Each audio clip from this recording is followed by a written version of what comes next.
Signore e signori, Ladies and gentlemen, I am eager to introduce this second day of the Euro-Asian Economic Forum from Verona to Istanbul this year. This is the edition number 18, and we'll have another important and depth day for reflections, analysis, and declaration about the situation worldwide. Starting from the special condition of this country, that is the Turkey, that is the real crossroad in many issues, economic, industrial, energetical, geopolitical, and that's why we are anxious to start this second day. First of all, before to introduce our special guests, please see the small video that we prepared for it. Thank you.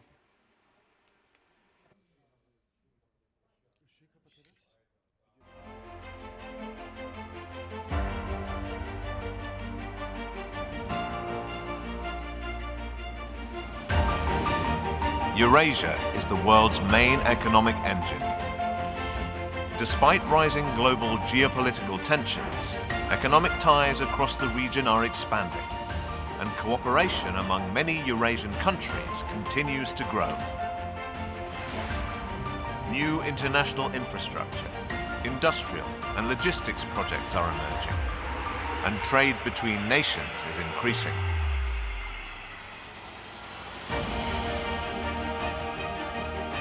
Eurasia is home to 5 billion people, thousands of cities, and countless active connections among entrepreneurs, policymakers, and societies. But cooperation doesn't happen on its own. It is built by companies and governments, banks and universities, cultural and civic organizations.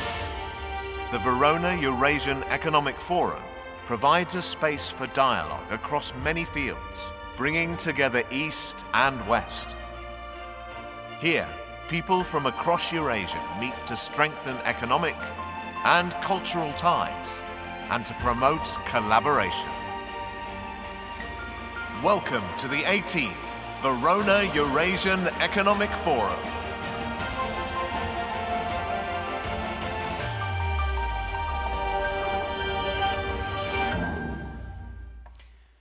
Eccoci allora, possiamo cominciare. so let us begin. I'm very happy to introduce our two guests for this special session that opens the second day of works of the forum. Professor Romano Prodi, please join us on the stage. Professor Romano Prodi, an economist, twice president of Italy in 1996 and 2006. He was also president of the European Commission in the first 5 years of this millennium. And we'll go back to that creative stage for the European Union. He was also the CEO of the largest industrial holding in Italy, which controlled 60–70% of the Italian industry. For 2 periods, he economically managed the development of Italy, and this is one of the reasons why I believe he's been invited once again to the forum to take the floor. The second special guest of this morning is Professor Nekmeddin Bilal Erdogan, whom again I invite to join us here. Bilal Erdogan is chairman of the Ilim Yaima Foundation,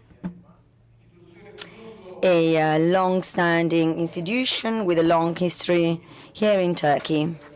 Mr. Erdogan perfectly understands Italy because he studied in Italy for a few years in Bologna, and so it will be easy to communicate. Of course, he's free to choose the language he would like to use to give his answers, English, Turkish, Italian, but it will be easy for all of us to handle and chair. It will be easy for me in particular to chair this session using Italian. Now let's start from a topic that gives a framework of the whole context where we are.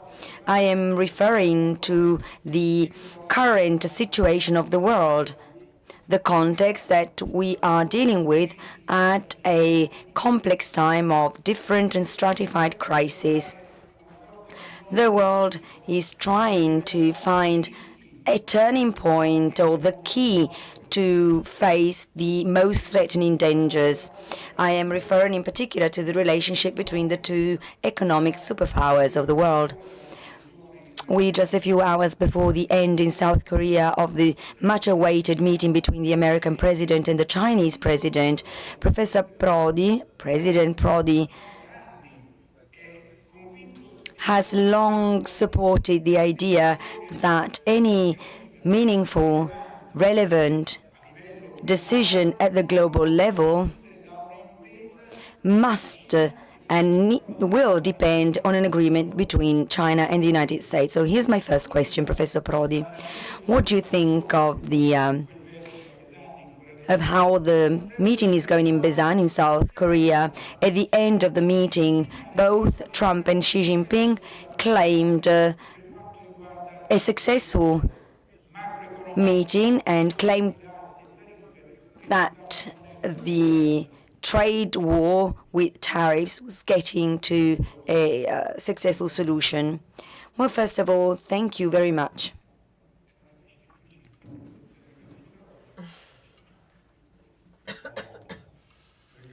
First of all, thank you very much for the invitation.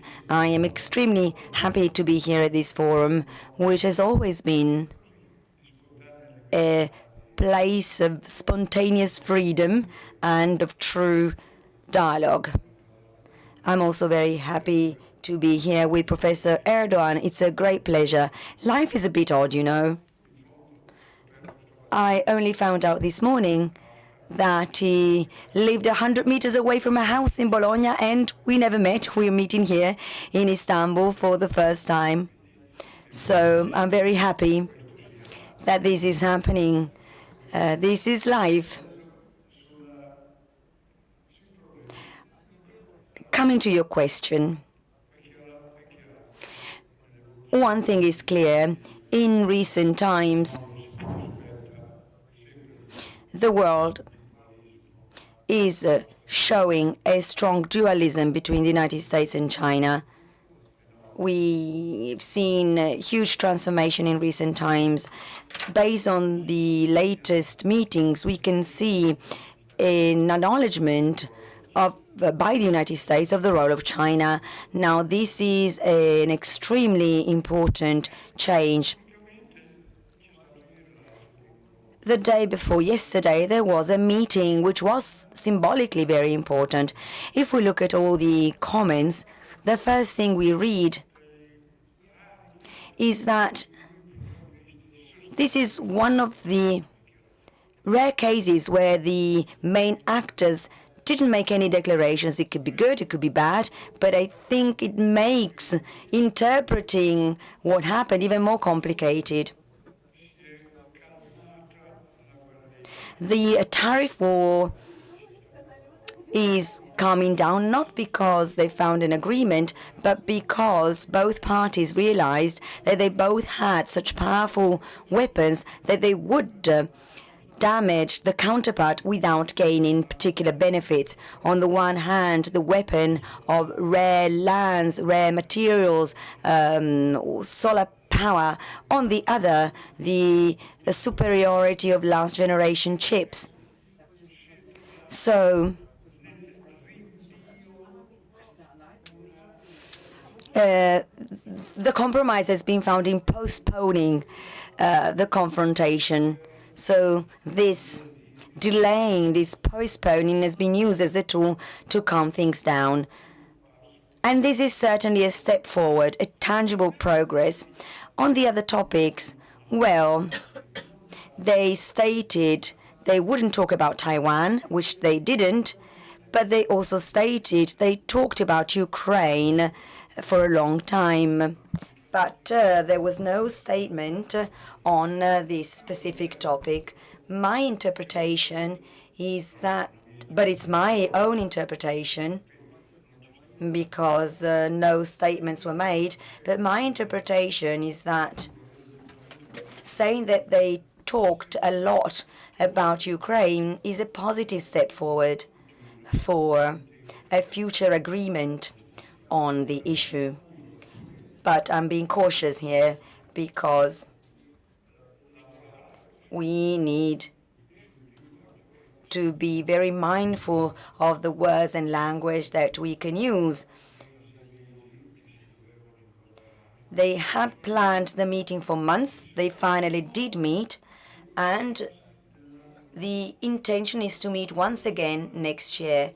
Probably Trump will travel to China, and then Xi Jinping will visit Trump in the United States. What does this all mean? Well, I think this lays the foundation for what we might call an agreement in world politics. How this will then be implemented in detail, it's hard to say, also because the current American president is completely different from his predecessors. President Trump has no trust in Europe whatsoever. Look, this is a dramatic shift. I was born and I grew with a natural relationship and tie to the United States in terms of soft power and hard power, music, theater. This is my background, technology, a strong connection to the United States. And this current approach by the United States, ignoring Europe, I believe is first a big change and a mistake. We'll talk about it later, but Europe currently is almost paralyzed. And that's on this that I would like to come back to. But first, I'd like to ask a question to Professor Erdogan. In this vision portrayed by Professor Prodi, there are these two poles using dissuasion, namely tariffs, not to hurt each other. During the Cold War, nuclear power was used as a deterrent. Now they're using a fiscal deterrent. What is the perspective of Turkey? Turkey, given its geographic location and history, we said it over and over again, is a bridge between two worlds, between the West and the East, between Europe and Asia. Now I wonder, this revolution just described by Professor Prodi, this change in the hierarchies governing the world,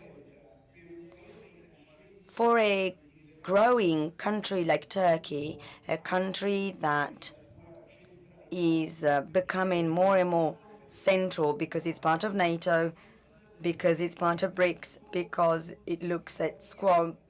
Well, I wonder, in this context, does Turkey see opportunities for its own development, and does it see the possibility for greater stability and less conflicts?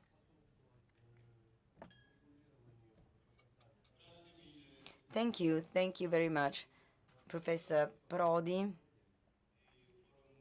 and thank you to the Eurasian Forum for organizing this event. I don't have a lot of experience in speaking in Italian in front of a crowd, and so I'd rather switch to English for today. And thank you for having me here today. Of course, Turkey historically has been at the crossroads of civilizations, from Europe to Asia. Our history spans from our migrations from Asia to Europe, and we have made Anatolia a homeland 1,000 years ago. And obviously, throughout that history, we have accumulated this experience of dealing with all those civilizations and powers around us. You know, at certain points it was Persia, at certain times it was the Arabs, at certain times it was Europe, and still that story continues. But before going into that, as an opening remark, I want to talk about the circumstances of this Verona Forum, because it is the 18th version now, 18th time it's being held, and it was always held in Verona, of all the places, the city of love, right? Unfortunately, all that love is lost for Verona Forum now, so you cannot hold it in Verona anymore, unfortunately, because I think this forum knows very well the double standards this world is holding against us and you and the Russians, I guess. There is a war continuing up north, and we are very much used to wars around us as Türkiye. But we see the sanctions that are placed not only on the Russian government, not only on Russian businesses, even the Russian athletes and artists are facing these unjust sanctions. They cannot go compete, they cannot take part in events. There is a genocide unfolding to the south of us. Israel is under, it's now well documented, and even international bodies objectively have decided that this is a genocide. But we don't see a glimpse of those sanctions being placed on Israel, unfortunately. And this is, as Türkiye, we find ourselves in the midst of these two challenges. We are friends to the both sides of the Russian-Ukrainian conflict, and it's hard as it is already, because we don't want to lose Russia, we don't want to lose Ukraine. Both are very important partners and neighbors of Türkiye, economically, historically, socially. I mean, these are very close countries to us. And obviously, Palestinian people, we hold very dear to us. We share the same religion, we share the same geography. We used to rule over those lands for 5 centuries. And now there is genocide unfolding there, and the West is unfortunately implementing these double standards when it comes to dealing with Russia and when it comes to dealing with Israel. And this is so frustrating. I am also a head of World Ethnosport Union, in which we try to popularize traditional sports in the world. We have, even in the last 2 festivals that we held in Istanbul, we hosted Sicilian folk dances in Istanbul also. So we have Italian participation in our events. As a sports sort of executive, I see this trauma being unfolded in our eyes, I mean in front of our eyes. Why can Russian athletes not compete, and why can Israeli teams still compete everywhere? And international bodies are doing everything in their power to accommodate Israeli teams, even sometimes to the disadvantage of the competing rival. And so I hope Verona Forum can continue holding these forums in its rightful place in Verona, and I hope, and these double standards also reflect, as someone who has lived in Italy for about 4 or 5 years, in America for about 10 years, by the way. So I have had a chance to understand both the American version of the West and the European version of the West. You see a lack of strategic vision in Europe. This is so deep now. I mean, we saw this in Turkey's EU accession process. In 2004, 21 years ago, and Professor Prodi will remember all this very, because he was in many of the processes at the helm. There was a referendum on Cyprus.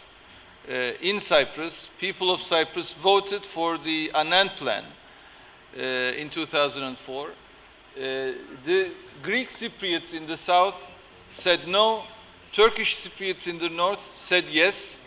Despite this outcome, even though the Turkish Cypriots voted yes for a plan to resolve the conflict on the island, the EU continued to admit Greek Cypriots as the sole authority on the island. This was against European law, this was against European criteria, and there you have the issue not resolved because of the strategic lack of vision from the Europeans. This was one important example also on the Turkish psyche. You know, we remember it very clearly. And you know, you can put forward many examples where this trust was lost. Now, talking about EU membership of Turkey is increasingly a dream vision. You know, Turkey is still very much a European country. We have been trading with Europe in Venice, in the Piazza San Marco, right? The square in Venice. You see Turkish traders from 5 centuries ago coming to Venice and trading with the Italians. We are in European politics for 500 years.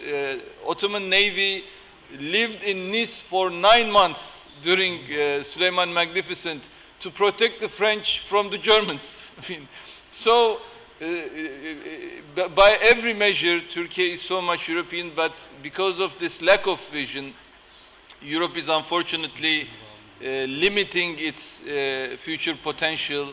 It is already demographically under threat. There are already challenges economically against Europe's prospects. That is why I see in this day, you know, when America under the leadership of Trump trying to create a new vision for America in the under the guise of a threat from China to the superiority of the United States, we see no leadership to compete that coming from American President Trump. So I think Turkey is going to be obviously here with our European neighbors and friends, and we are still living through the same struggles that Europe is facing, you know, in the face of the transformation of the power play globally. I believe that we can handle it better together. I mean, this is sort of my proposal here today. And this lack of vision and lack of leadership is costing, I think, our European friends, and it needs to change, and it needs to change quickly. And I hope Italian public opinion and Italian business ecosystem can put pressure from the south to Brussels for that.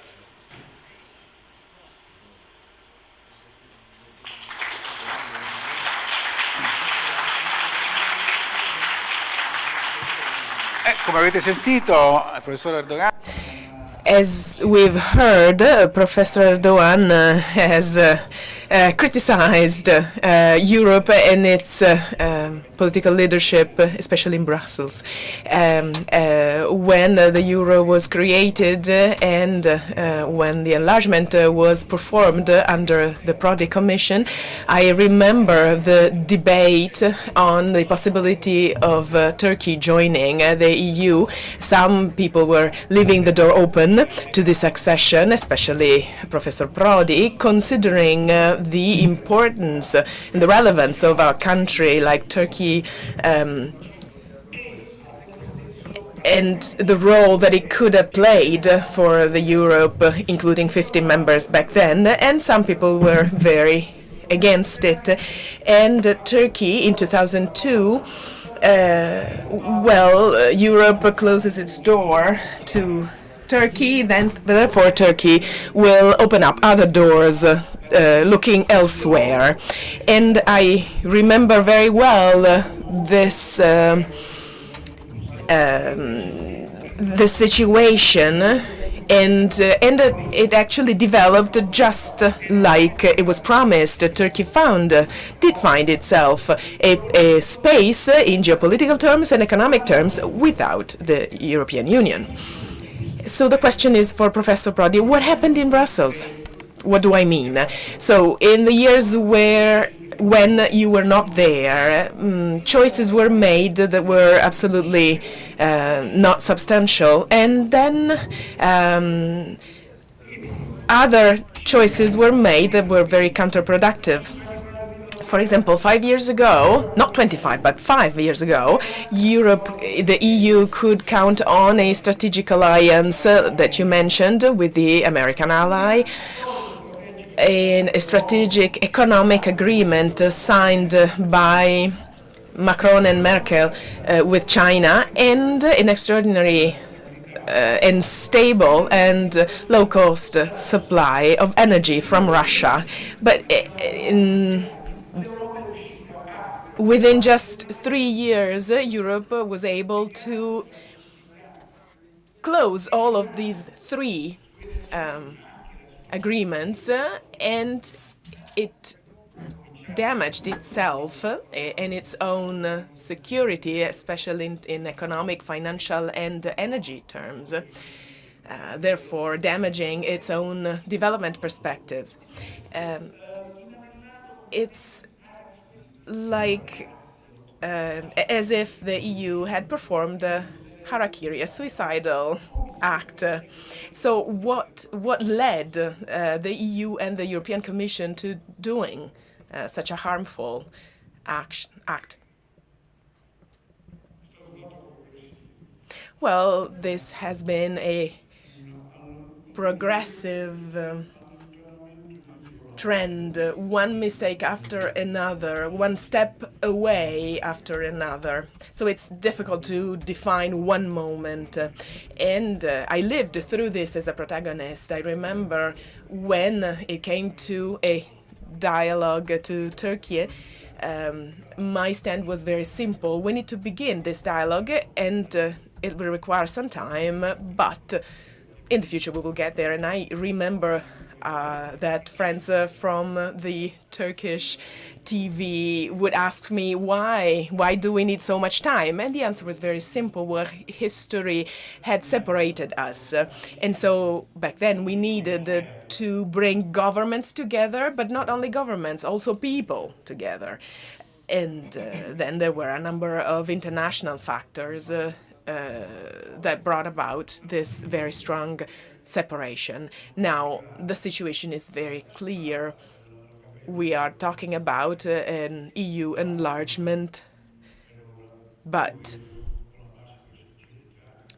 quite frankly, I say that I see that the EU is paralyzed on this simply because with 27 members and their veto power and the fact that institutions and their structures are not changing, the EU cannot enlarge itself. So, and quite frankly, I'll say that when I carried out the enlargement of the EU, and it is interesting to point out that we included 8 countries belonging to the former Soviet Union, and we had absolutely no problem with Russia. The agreement was perfect. With President Putin, the agreement was perfect. And he would tell me, I have no problem with the EU, do whatever you want. My problem is with NATO, not with the EU. But at the same time, every European country was willing to change the unanimity rule. So they said, together with enlargement, we will change the rules that manage our being together. And that didn't happen. Now the paralysis is due to this unanimity rule. So major decisions, including foreign affairs policies, major decisions have to be taken with unanimity, and you can't even manage a building, an apartment building, with this kind of rule. And that is the dramatic truth. That's the problem. Some countries believe that going back to tradition and to the past is essential. in order to go towards the future. And my country is included in this group. Italy does not agree with the abolition of the unanimity rule, which, as I said, results in a paralysis. That's the situation. And it would be very simple to just solve this and relaunch Europe if we were just to apply the rule that applies in all normal democratic traditions. The majority decides. From the following day, we would have no paralysis anymore. But we still have it for the reasons I just mentioned. And then what happened in the world? It might seem like a side comment, but we need to make it. In democracies, in countries, voters vote according to identity, their identity, not based on interests. For example, the motto, "Make America Great Again." So we vote according to our identity. If we go to Poland and we celebrate the 20th anniversary of the accession to the EU, everyone is happy because the country has made great progress, and after 1 month they elected an anti-European president because Europe would be a risk for the great tradition of Poland. So again, we're going back to talking about roots. And this is a great change for humanity. Let us remember when Clinton said we are economic stupid, so we vote only according to economic reasoning. But a great step forward would be to have more relations based on concrete, real elements, so less theory, less philosophy. The world will have peace only if diversity is respected. That's the concept I would like to get across. So that's how I learned to make politics and how I think politics should be done. If you close dialogue, that's the end of the world. And I always say that everyone is very good at talking with St. Francis, but the problem is talking to the wolf. But if you don't talk to the wolf, then there is no peace in the world. That's why today's event is a meeting. It's beautiful because we are talking with diversity, including everyone and everything. And I remember some colleagues of mine believed it would be correct to stop studying Dostoevsky. And I said, are we going crazy? The world is being divided. And so even a feeble dialogue between China and the US, it's good enough. It's very weak. But I really hope it will make progress. It's a step forward, and we needed it. And Turkey is right in the middle of this dialogue. So, and I believe right in this palace, peace talks about the war in Ukraine were started. So maybe the time was not the correct one, but there was an attempt. And I must say, quite frankly, that I was a bit disappointed that the EU didn't make any such effort. Because if we had to think of a structure to bring about peace in the Ukraine, it would have been the EU. But due to the unanimity rule, the EU was paralyzed and didn't act. So these are the very simple changes that we have to make in order to have a better world. And let me repeat, we are not all the same, but we need to dialogue as peers. Thank you, Professor Prodi. will go back to the European responsibilities. The EU is not able to defend its own interests, for example, in the very early phases of the conflict between Russia and the Ukraine. So now I would like to ask Professor Erdogan, because we are here in this sacred place where the 2022 negotiation happened and failed, and then there was another negotiation in 2025, but the expectations were much smaller in this case in last spring. So do you know, what does the Turkish government know? What are the reasons for the failure of this negotiation?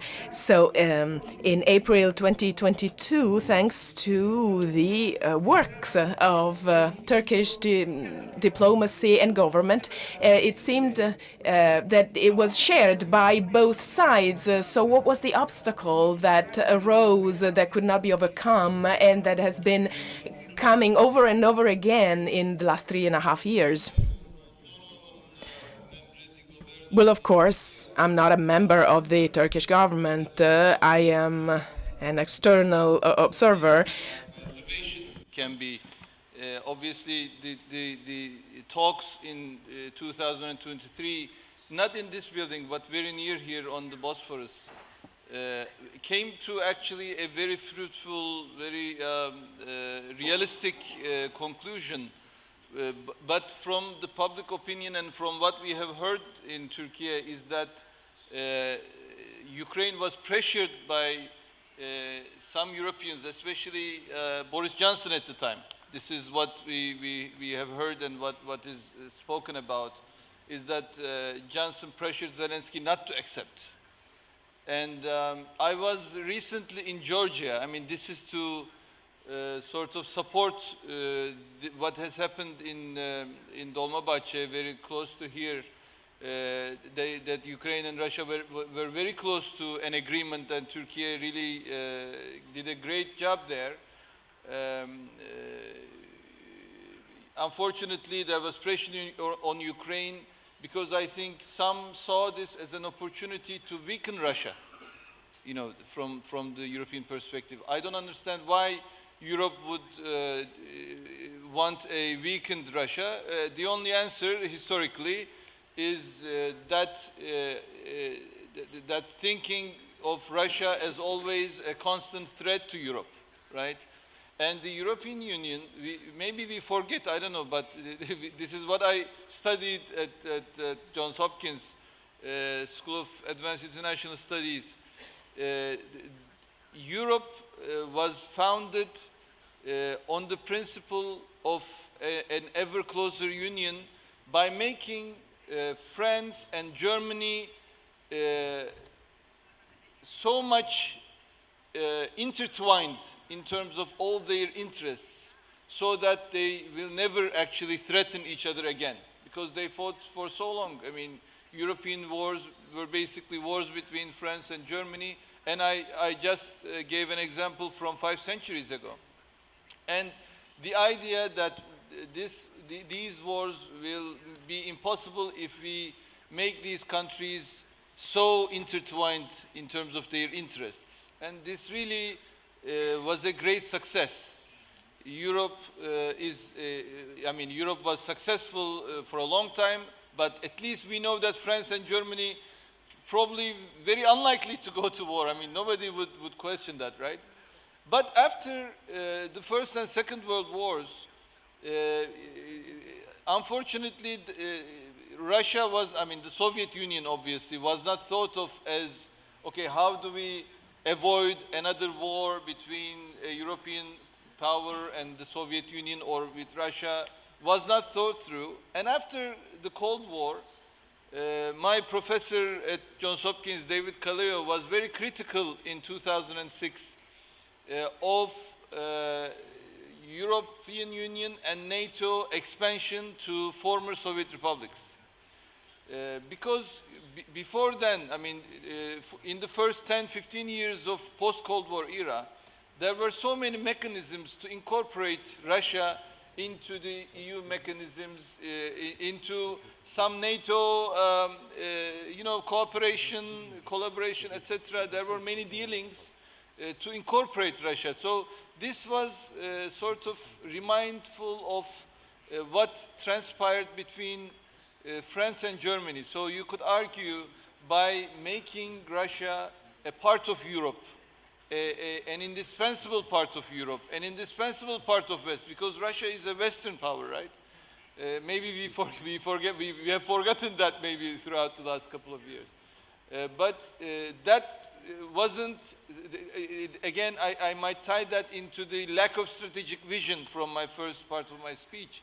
Unfortunately, both from the European Union perspective and from NATO being the American perspective, Russia was not incorporated, and increasingly, Professor Kaleo would say, encroaching upon Russian interests or the backyard of Russia would be threatening in the long run. And this is what happened. Basically, by pushing away Russia, this strategic lack of vision unfortunately brought us to the war in Ukraine. And the failure of the talks in Dolmabahce, I think, had to do with, again, I mean, the UK is no longer EU, but especially Johnson is what I heard from several sources, pressured the Ukrainians not to give in, not to accept that agreement. And I think we have to still think about a more macro, I mean, as Professor Prodi nicely put it, we are different, but we have shared interests as citizens of the world. As neighbors, we have more shared interests, and there are ways to walk around these things. I mean, academics and people in the international relations field, they put forward ideas where you can make sure that these interactions can work peacefully. But this, I want to come to my visit to Georgia. I realized how Georgia was treated in a similar manner in the last couple of years. The Georgians feel, I mean, although we have a political leadership in Georgia who are so European and pro-Western, now they are framed as pro-Russian, pro-Russian people. This is so interesting. And although they don't have any diplomatic relations with Russia throughout the last 17 years, Europe is pushing them, Russia is pushing them, and this country doesn't know what to do. A small country of 3 million, some Europeans thought, can wage war on Russia so that there will be two fronts and Russia will have a more difficult time. And this is incredible to think that a small country will do this for the sake of some European circles pressuring them to do. And again, let's just get back to what makes these troubles more difficult: by incorporation, by dialogue, by collaboration, by intertwining our interests together with each other. And I think this is, of course, a new round is much more difficult because things got much worse since then.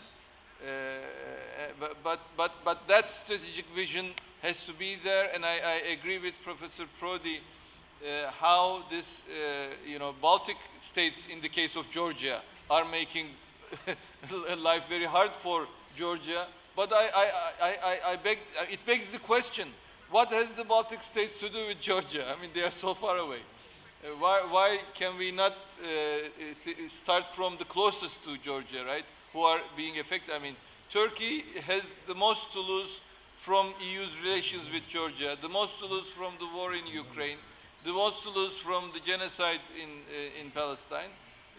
So that's why Turkey is struggling in all these fronts to bring ceasefire, to bring a peace, to make it peaceful. And I think the role of Turkey and the President Erdogan is not appreciated enough throughout all these conflicts, and Europe has to, I mean, this week we had both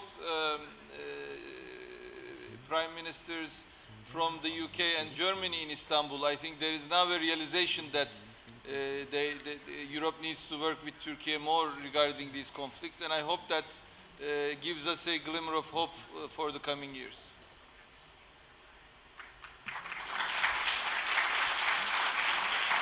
Grazie per la sua franchezza. Thank you very much for your honesty and frankness. You mentioned names and you mentioned the responsibility of Boris Johnson. We officially found out through interviews given 2 weeks ago of former Chancellor Merkel is that Boris Johnson, in sabotaging the outcome of the meetings in Istanbul 2022, was in good company because Mrs. Merkel mentioned that others were against the agreement, the Polish and the 3 Baltic states as well. Now, this is something that further stresses the responsibilities of the current European governance. A governance with a German president of the Commission, which has I mean, they have a lot of responsibility and they blame the 3 smallest countries in the Union.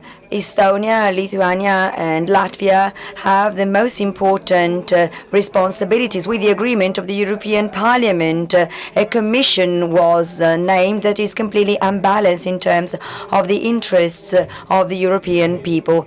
The 3 countries I mentioned account for about 2-3% of the whole European population. So, now, as an observer, the impression is that there is not only, Mr. Prodi, the huge problem that you fought against starting from the end of the 90s since you went to Brussels, namely the problem of the unanimity vote, but there's also a problem of culture when it comes to European interests. In the passage, in the shift between Trump 1 to Biden, at the time, Europe had a strategic and economic relationship signed by Macron and Merkel with the China of Xi Jinping. Europe also had gas at 10 instead of 42 from Russia. And of course, the money, the 42 is not paid to Russia, but to other suppliers. And also at the time, we were marginalized from the most decisive and relevant tables, which instead, there Europe should have been the main stakeholder behind the choices of the guidelines and the paths to follow to avoid ending up where we are now. Now the question is it a matter of culture, of inferiority? Macron said it before he became a supporter. So again, do we act as the servants of the Atlantic power, or is there just a sort of a negative trend? Someone say we are the new sleepwalkers of the 21st century. We have governors, as it happened in the First World War. It's a matter of lack of ability. They're not able to have a view and a vision of what might happen. Is that the case?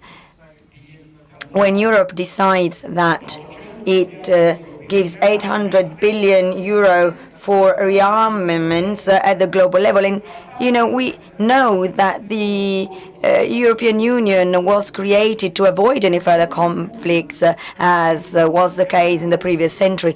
Now we are using European money to rebuild and strengthen national armies supported by the national principles of their governments. Let's think of Germany and Poland. They have this muscly approach and want a stronger army. So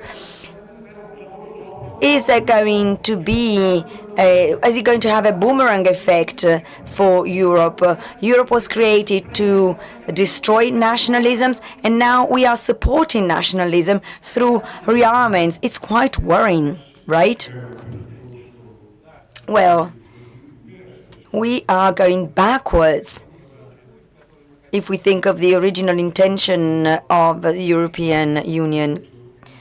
The veto is used in many different cases. That's why I think that the unanimous vote is a tragedy. The Baltic countries veto the appeasement policy. Hungary does the opposite, and then they veto another type of policy. So the power of veto means that even small countries feel like giants, and that's the reality of things. I saw change in my life. I can just mention a couple of episodes. The last meeting of the summit of the European Union with the President and Russia, 2004, it was November. A journalist, a Russian journalist from the most authoritative outlet asked me and Mr. Putin when Russia would join the European Union. They didn't ask if Russia would join the European Union, they asked when. That was the mood of the time. Of course, my answer was Russia is too big and we would have two capitals, but we are going to work together. Nevertheless, Putin interrupted and he said, of course, we're going to bring together vodka and caviar. I mentioned Italian products, but anyway, we're now 20 years down the line, but 20 years are not 1,000 years. We have gradually broken down everything. If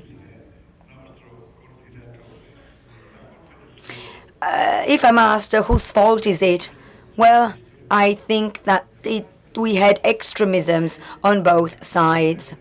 The European weakness was very clear also in the relationships with the United States. So there was a sum of various weaknesses due to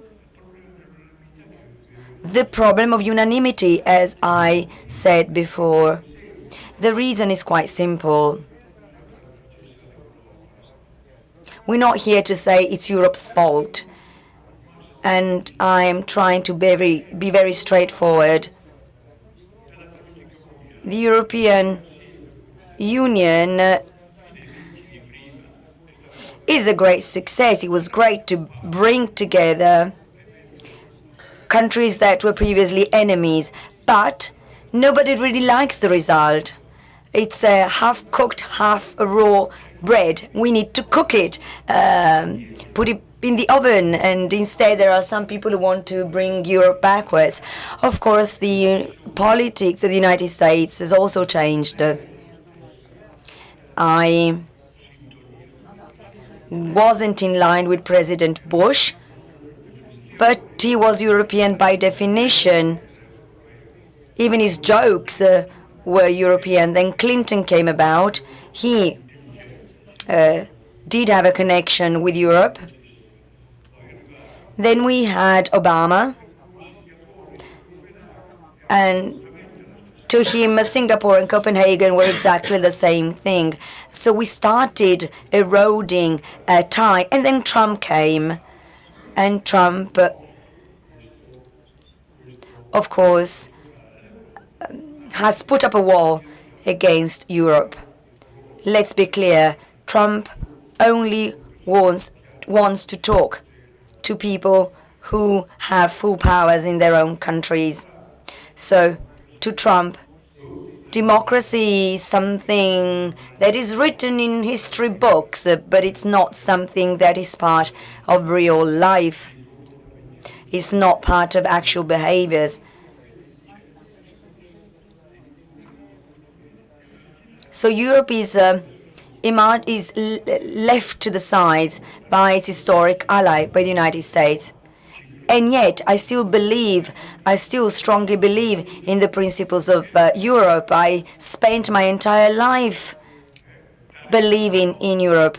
It's about giving people democracy and power. And I think that it's on that we are going backwards. We need to just be honest and say it. We can only revert this trend if we can start a dialogue again, because otherwise we won't be able to stop the process. That's the simple truth, I believe, that we are experiencing today. Turkey plays a very important role in this whole context, because Turkey has a dialogue with many countries, with Sometimes it might be questionable. Let's be, again, honest and open. And yet, Turkey does have a very important role. Let's also acknowledge that if the dialogue between the two main world powers does not continue, then the role of the European Union or of Turkey can only be very limited.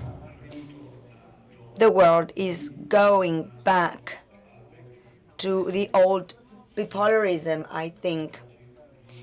The United States and the Soviet Union in the past, and now we're seeing the United States and China. This is a big problem, because if we go back to this bipolarism, there's no space for Turkey, there's no room for the European Union. So yes to dialogue, but we do need to participate actively and have a significant role.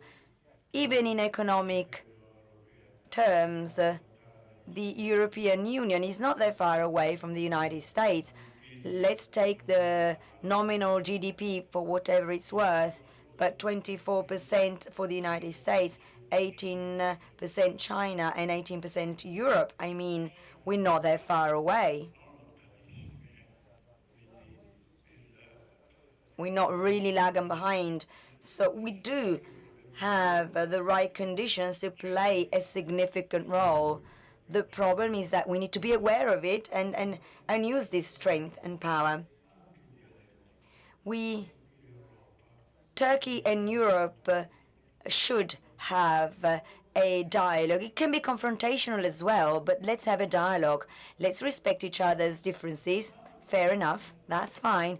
But we do need a relationship. It would be very useful right now, especially for the Mediterranean area, where there's a lot of chaos and continuous tragedies that are happening over and over again. And this has been going on for a very long time. Think of Syria, Lebanon, Palestine that you mentioned before, Mr. Erdogan. These are human tragedies. These are not tragedies that only hit those countries. It's a tragedy for the whole of humanity. We could play a role.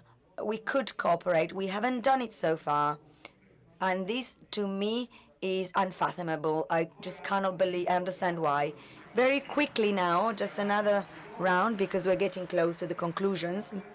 Let's start from Mr. Erdogan on this view of possible bipolarism, a new bipolarism that is taking shape with the actors that have changed, China instead of the Soviet Union and the United States still being one of the two poles.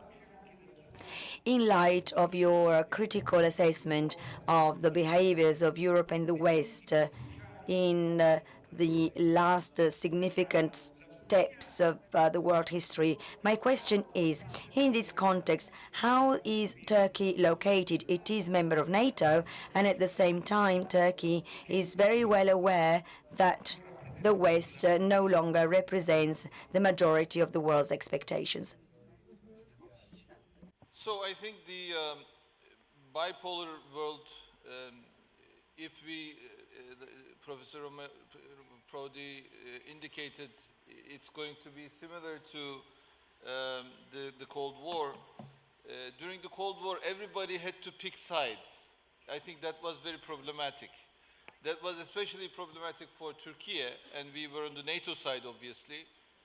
But throughout the Cold War, Türkiye was not able to grow to its potential. And throughout those some 40-some years, unfortunately, I mean, I studied Türkiye's and Italy's economies at the end of Second World War. We were very similar economies, very close in size, but Italy just took off, and Türkiye unfortunately remained as a rural and heavily agricultural society throughout the Cold War years. So if we are going to talk about choosing sides to benefit you. I mean, as Professor indicated, increasingly less decisions are made based on interests, and identity politics are playing a bigger role here. Turkey unfortunately made a decision that didn't serve its interests throughout the Cold Year. So a country like Turkey shouldn't have to choose sides, because we're in the middle of everything, right? Everything going to sort of pass through us and affect us trade-wise, transportation-wise, the ports, the airports, the roads. We have one of the largest airports in the world because, I mean, thanks to Turkish Airlines, but also our location, obviously. So our interests, I think, mandates that we do not have to choose sides in a bipolar world. And the fact that Turkey is now an economy of $1.5 trillion, we are seen as a regional power anyways. So in this coming bipolar world, Turkey will have to make decisions based on her interests as a regional power, and I think this is sensible given the experience of the Cold War for Turkey.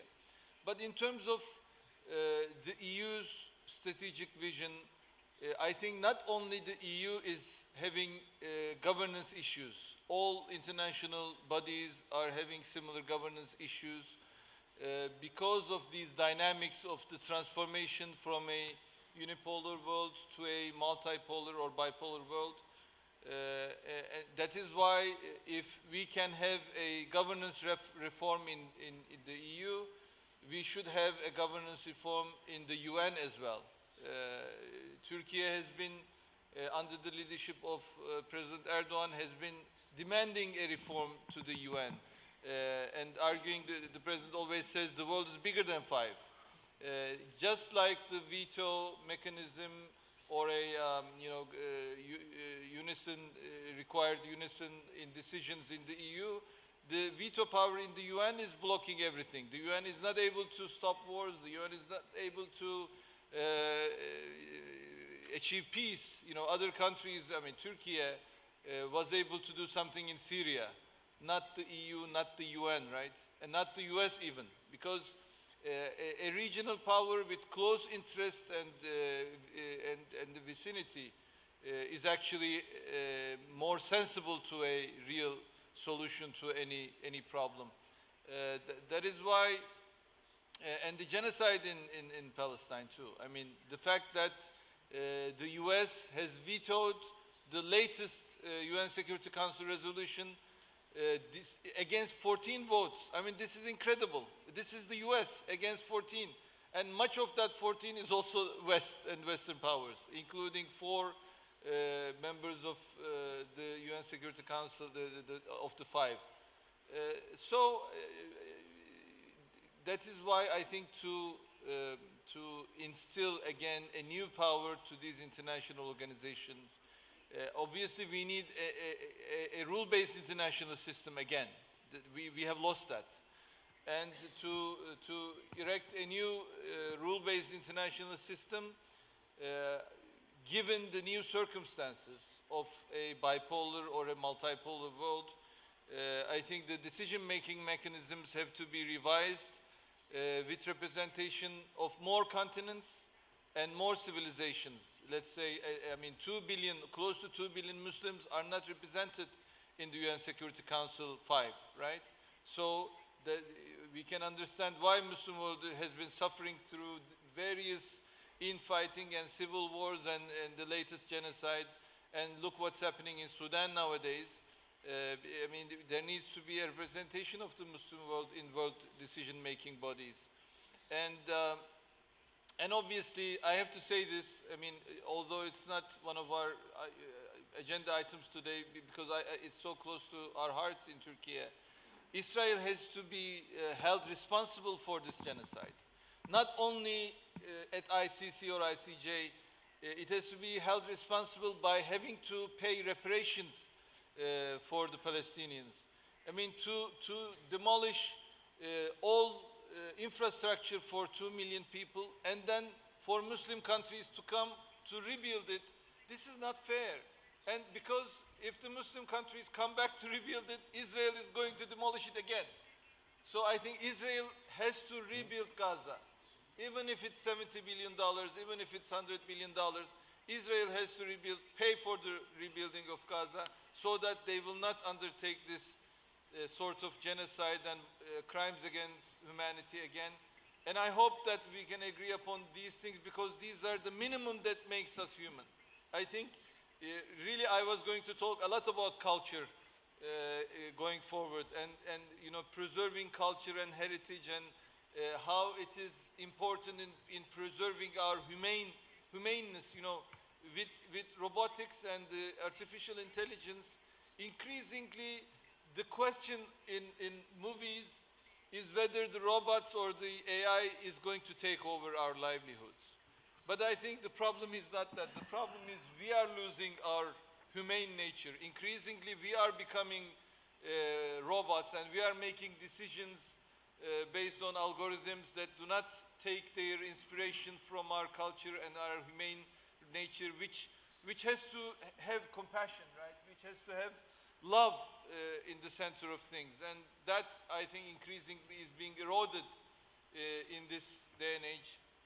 And I hope that we have to, I mean, at least we should be able to avoid the next genocide by making sure the outcome of what has transpired in Palestine is really rightful and takes the criminal country behind this, makes them responsible and pay for their crimes. And I hope we can start investing for the building blocks of a rule-based international system again. And I hope Europe will play a part in that, and I hope Turkey will definitely play a part in that. Thank you.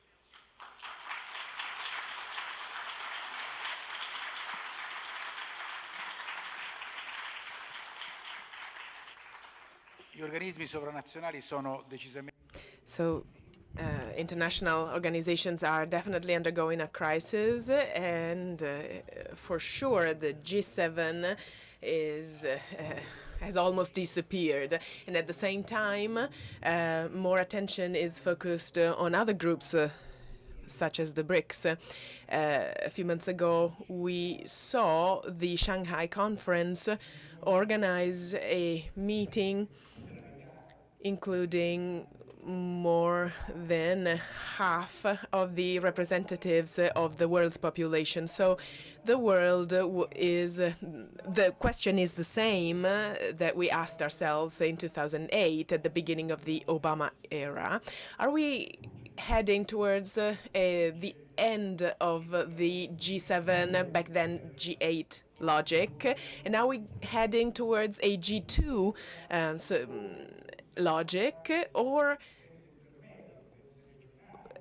will the intermediate powers have to impose a larger group that can jointly take decisions for the whole of the globe? Well, let me say that the G7 doesn't exist anymore. The G7 meetings are just as important as a folkloristic meeting. You can't make any decisions when China is not there and when more than half of the world is not represented. So that's reality, that's a situation. And I lived through the decline of the G7 importance, even when it went from G8 to G7, because the world has changed and the G7 hasn't changed. There was an attempt made with the G20, but it's still not strong enough, and that's a problem of reorganizing international structures. We're still very, very far from a solution, to be frank. We cannot say that there we will shortly have a reform of the UN. It's not possible. Yet we need to consider that the world has changed. Maybe because I'm an economist, I must say that we're now in 2025, and 21 years ago, well, let's say 20 years ago, in 2004-5, there were 200 countries in the world, and 150 of them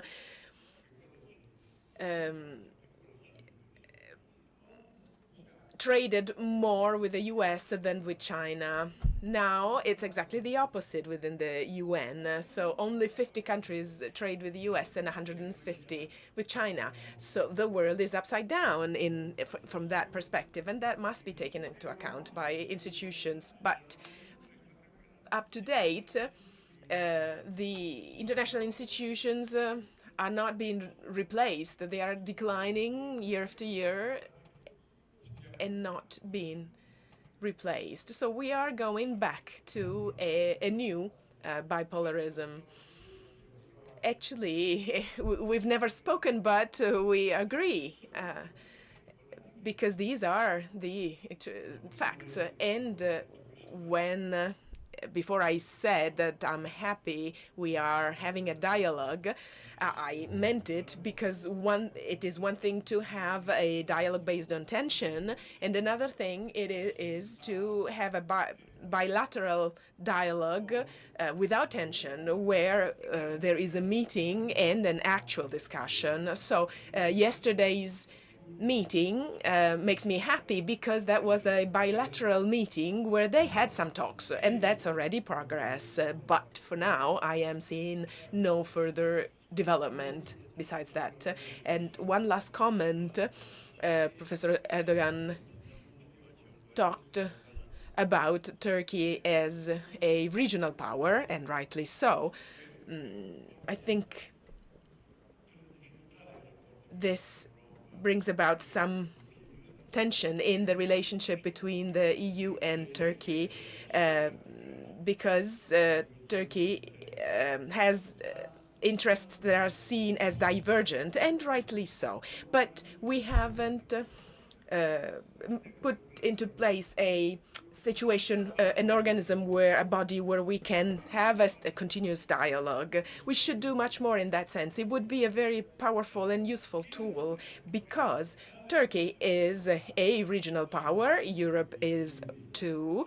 They have some goals, majority of which are shared, but there are some differences. So if there is no talk, the differences will be the only criterion based on which we will have a relationship. And that's what's happening right now. So a concrete step we should take is precisely that. And maybe some people may say that it's nothing, it's not really a lot. But no, this is a step in the direction of a much bigger work. And I believe that, well, we've never had big tensions, actually, maybe some misunderstanding.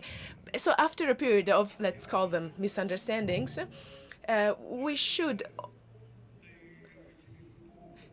set ourselves some shared goals on certain issues. The dramatic situation in Gaza, for example, is the actual situation currently. That's what we have now. So why can't we undertake joint initiatives, for example, as regards this situation that is right there in the Mediterranean? It's not in Latin America. It's right there between us. So an active dialogue on these topics is needed, and the fact that it's lacking, I think it's very damaging for both. This is the concrete step we should take, in my opinion. Thank you. Thank you, Professor Prodi. Thank you, Professor Erdogan. Now the first session for today is now reaching its close. Now I will leave the floor to the second session and the moderator, Mark Anton.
acele acele.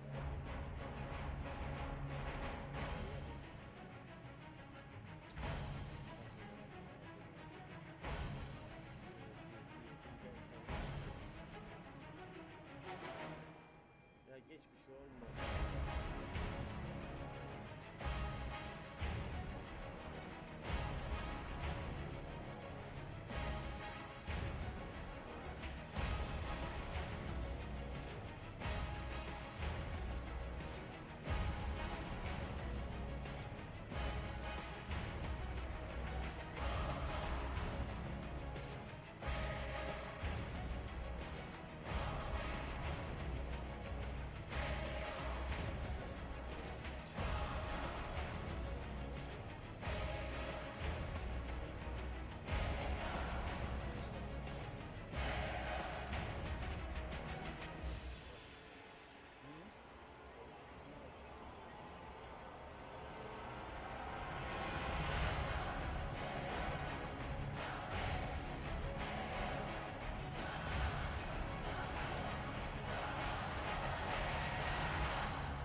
Ağzım olsa bende de vardı. So sorry for like.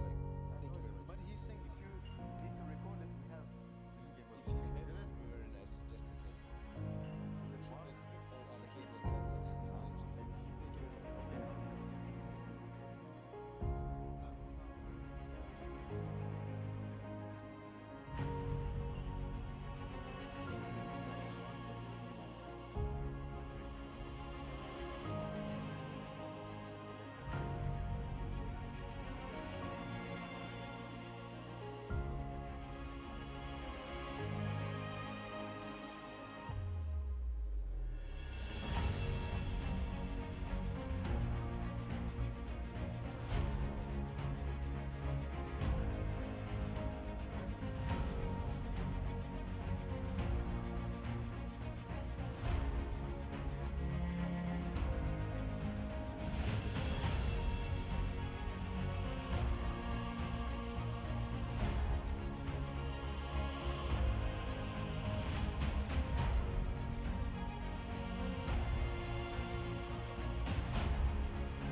который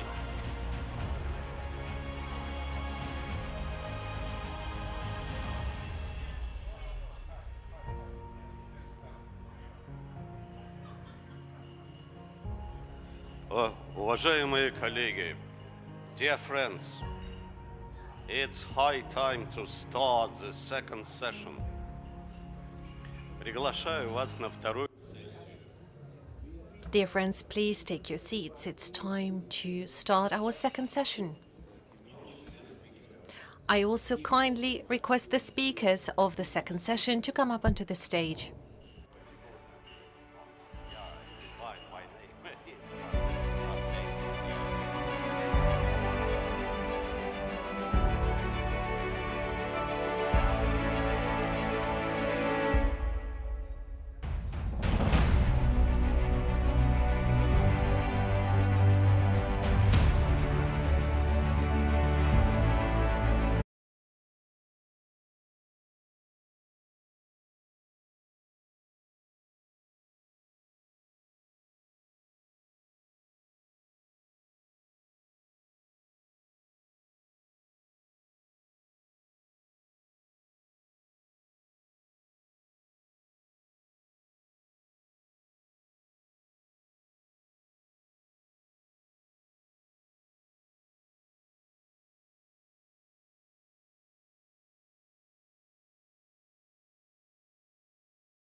Уважаемые коллеги, Dear colleagues, dear friends, we are ready to start.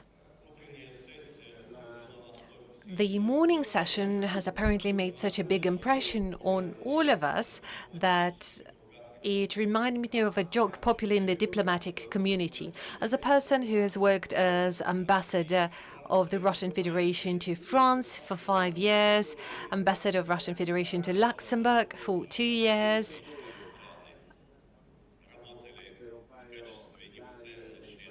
and I remember the times when some of the countries were working as non-permanent members of the Security Council, or from time to time were heading the Council of the European Union in the countries that I worked.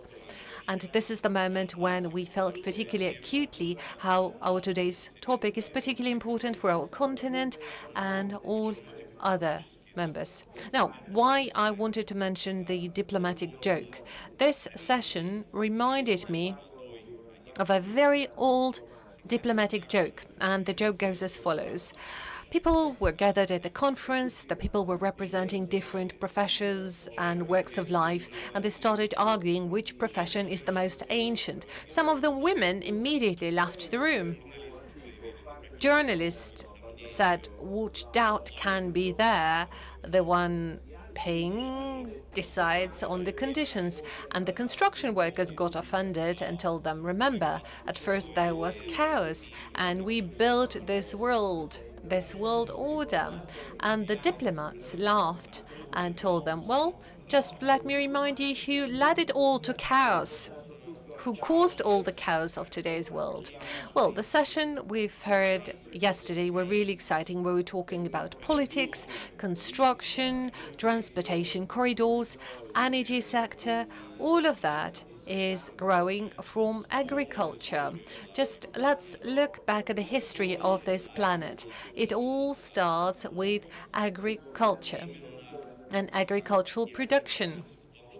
The necessity to grow, produce, to feed people, to trade, to build, all of that starts from agriculture and processing of agricultural products. Yesterday, there was a great joke shared. From one hell, we moved to another. Centuries have passed, and agricultural business is still hell. You need to be able to strive in deserts, in floods, in droughts. You need to be able to grow harvest in the modern economy that is horrendous, when the difference between the prices for the commodity, for the raw materials, and the end product that consumer buys amounts to hundreds of times. You need to take into account economic environment, sanctions, distortion of supply chains, and so on and so forth. How can one survive in this hell, if I may say so? And this is what we're going to discuss with our today's speakers, heads of large agricultural holdings and companies. How do they manage to survive and thrive, to feed the humankind and deliver on the program that was initially defined by the great Roman Empire, asking for bread and spectacles? Now, let us start, and it is my great pleasure to give the floor to Eren Günhan Ulusoy, chairman of the board of the Ulusoy company, that is the Turkish and global enterprise in the area. The floor is yours. Thank you so much. Good morning, dear guests, participants. This is Günhan Ulusoy, chairman of the board Ulusoy Flour Mills, the leading flour company in Turkey, and as well as International Association of Operating Millers, Eurasia director. I'm since 2019 NGO of flour millers over the 32 countries in Eurasia. So today my presentation plan is giving some macros about the global grain production, what is the trends, efficiency, then come back to Turkey about what flour milling plays role in the food security of the world under these changing climate change environment, then to micro what we do in my company against reaction to this challenge. Yeah. In this first slide, you see that despite the global crop area for grains is in the left hand is the total agricultural product and right hand is the grains. You see, despite the area is increasing, per capita area is decreasing steadily. So our population is, world population is increasing more than what we can cultivate every year more. Yeah, that looks like a very bad news, which when we talk about food crisis, yeah, that's the fundamental reason for that. But there are good news as well. Despite this area is not matching the population increase, the world grain production steadily rising. And this year, there is another historical record of 2.4 billion tons of grain productions over the world, especially led by corn production increase. So that despite we are talking about supply chain shocks, logistic problems, the conflicts, still world grain production is increasing. So how we can do that? Thanks to the yields. From a certain amount of area, we can crop more yields. When you look for the corn, it is a bit more faster increase. For wheat coming after that, all the yields are increasing steadily. So when we look a bit closer to the wheat, my industry and the source of bread, especially in Middle East, as well as Russia,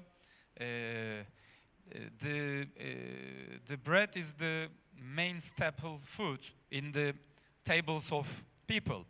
So in world wheat supply and demand, again this year with 827 million tons of production, we had a record high wheat production. So, and the consumption stock to use ratio is 34%, so that's a very comfortable zone we have. So we have good news now. What's the next news? I will not say bad, I will not say good, but the increase of efficiency is decreasing. Not efficiency is decreasing. The increasing ratio, trend of efficiency is decreasing. Because, yeah, after 1960s, we can call it the reform or evolution of agriculture, mostly with fertilizer industry, with the help of fertilizer industry, then pesticides, we saw an extraordinary period of increasing yields. But because of now more environmental aspects, and it gets, because of the climate change, it gets harder to keep up the same yield increase over the years. Yeah, one big reason is the topic of today, climate change. When temperatures increasing 1.5 degrees over the world, they are giving stress to the crops, so that the challenge, the agricultural industry is to cope up with that with new technologies, varieties in this new more hot world. So then another good news that there is a global warming of 1.5 degrees, but it's not affecting all countries in a bad way, because some countries become from cold to a bit more mild weather conditions, which may help production as well. So we see Russia as the main wheat originating country over the world, exporting up to one third of all, or a quarter of the world wheat trade. So stays as the wheat silo for all the world. So some countries increase their production, and on the right hand you see the importer countries, which are mostly emerging markets because of their quickly increasing population. So these two countries, two areas of production and consumption should be connected with the trade lines. So the previous panelist geopolitics talks is something about it. Yes, world still producing enough food, grains, but where are they produced? They are not produced homogeneously over the all nations or populations. So the trade routes should work to keep the world food security strong. Yeah, then let's move to the flour, my industry.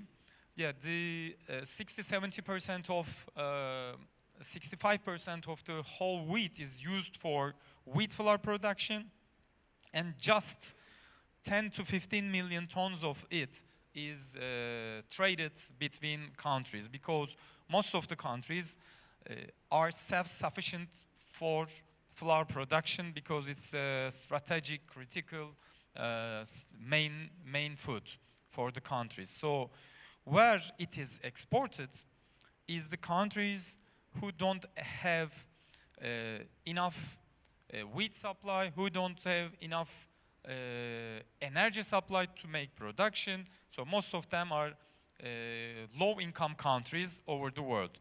So Türkiye, when we come to Türkiye, Türkiye is the 10th, 11th biggest nation to produce wheat over the world. A strong wheat producer, mainly in central Anatolia, and a very well established warehousing system with 25 million tons of storage capacity, in which we produce 20 million tons of wheat. So ability to stock the goods, and then ability to process these goods with 28 million tons of capacity. So, but not only our capacity in Türkiye is important, also the location. As Mr. Bilal Erdoğan mentioned, I mean, we are in a geography that near to everywhere. So, but when we translate it to our industry, it means we are in between the producing countries, Russia, Ukraine, Romania, Bulgaria. These 4 countries is exporting 75-80 million tons of wheat to the world, in which the total world wheat trade is 200 million tons. So we are in between the producing countries, Black Sea, and the consumer countries, especially Egypt, North Africa, Middle East. So thanks to this location, Turkey is the ranking first flour exporter over the world for 12 years with 20 to 25% market share. And yeah, and what we import to Turkey as wheat is 98-99% from Russia and Ukraine, but mostly dominated by Russian origin wheat. So lastly, we are getting closer to the end. What we do in my company, yeah, we are also a flour exporter. Our company established on 1969, started as a family company. Now it's publicly listed with close to 5,000 per day production capacity. Turkey's 4th largest food company. So flour mills are located in different, spread over the Turkish map to benefit the logistics. And the rest is the warehouses, the renewable energy and other production facilities. And special news for today's participants, we a year ago, in our strategy to go downstream in the value chain, we acquired Pastificio Mediterranee in Italy, in Alessandria. So now we produtta pasta in Italia, le deliciosa pasta in El Mundo. Yeah, made in Italy. And also a bread production facility in United States. So as you see, when you are a food supplier, it's not just a corporation business, but we need to serve the food security of the world. So what we do for these sustainable initiatives in food production in reaction to climate change, renewable energy, seed breeding projects which are more resistant to the high temperature and drought, and contract farming programs. So we have solar panels to avoid 20,000 tons of carbon emission a year, wind power plants to avoid 14,000 emission a year, carbon dioxide emission a year, which totally produce our energy which we use in our factories. So they are spread around the Turkish map again.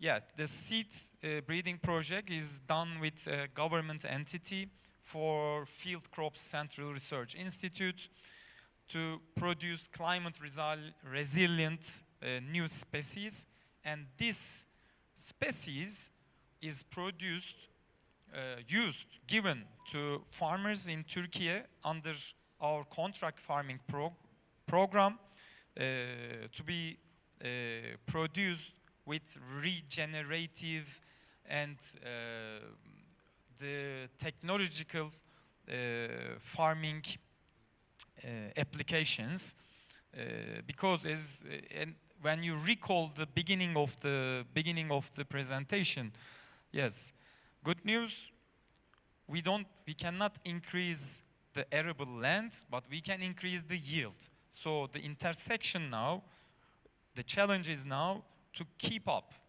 to continue with the same level of yield increase for the upcoming years. So I will say lastly that we are very optimistic about, you hear always world will 10 billion in 2050, and so how we will feed these people. But the world was on 1960, 3.6 billion. Now we are 8, and we can still feed the people, and I'm very optimistic that the agriculture and food industry will be able to react the climate change with the technology.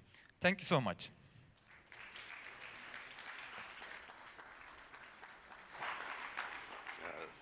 Спасибо, Eren Günhan. Thank you very much. Thank you. You have demonstrated the great success of Russia in the past years, and Russia has turned into an exporter, although previously it was importing, and you emphasized our trade ties and cooperation, that we have been working closely together. Although, despite the increased yields, we still fall into the same trap. We increase the production, but then the profitability goes down, the prices go down, the farmers and agro holdings suffer, and then we reduce the production, and then again there's some deficit in the market. So the question is how we can get out of this trap. And I would like to draw attention to the fact that one more Turkish participant couldn't join this panel. That is why we provided more time to the representative of Turkey. And now I'm happy to pass the floor to Stefan Dürr, who is a CEO of Eco Niva, and Stefan is going to demonstrate a totally different segment of the agricultural complex. If you allow me, I would continue in English. In the room, so I would ask for speaking in English. We are in the vertically integrated agricultural holding in Russia, though I'm actually born in Germany, as you may hear by my accent. We farm more than 600,000 hectares of land, have more than 120,000 dairy cows, produce a little bit less than 1.5 million tons of milk, processing in 5 plants, and the revenue about a little bit over $1 billion, producing 1 million tons of grain in addition, actually. And also like some lentils, which we export partly to Turkey. We farm in different regions, which is not only geographical, but also different climate regions. We are by far the largest dairy farmer in Russia and number 3 in the world with our cows. We produce in quite at a state-of-the-art or very high-level production level. But of course, we affect environment by manure, by pesticides, by plowing, which we may reduce, coming to this a little bit later. And we have a lot of cows, which produce methane. About 500 kilograms of methane per cow and year, which is the equivalent to something like 12.5 ton CO2 per year. In Russia, we already pay 160 rubles, about 1.7 euro per ton of methane, which is not so much and means for us a little bit less than 1 kopeck per kilogram of raw milk in Russia. This is quite reasonable.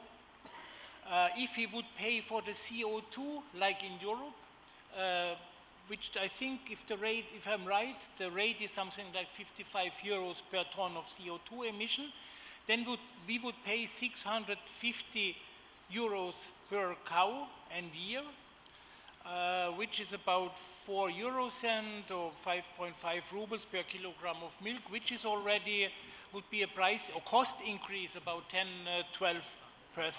This is really something which would impact us very much, and the consumer, of course. Climate change affects environment. It has both, as also already said, Gülhan, it has positive and negative impacts. The negative is more in our southern regions. The weather becomes less stable and less predictable, more frosts, droughts. The precipitation patterns are very different now. But we have also the rain and the temperature increase also gives us better yields, like in the Volga region, which was very dry before. Now we have very good in participation, have yields, the same yields level as in the black soil region. And the temperature increase allows us to grow soybean and corn in Siberia, which we could not imagine even 10, 15 years ago. If you see now in our corn in Siberia, we have bears which are in the corn. They're eating, they like the corn, they didn't know it before. In Europe you have the wild swine. In Siberia we have the bears now in the corn. They like it very much, unfortunately. When we talk about methane emissions, it's something, now a little bit lack of time, but there were much more. I do not want to say there's no climate change, there definitely is climate change, but what is the role of the cows? We had much more, like bisons and zebra and these animals, elephants, all ruminants make the methane, and there were much, much more of them 1,000 years ago, hundreds years ago, than there are cows now.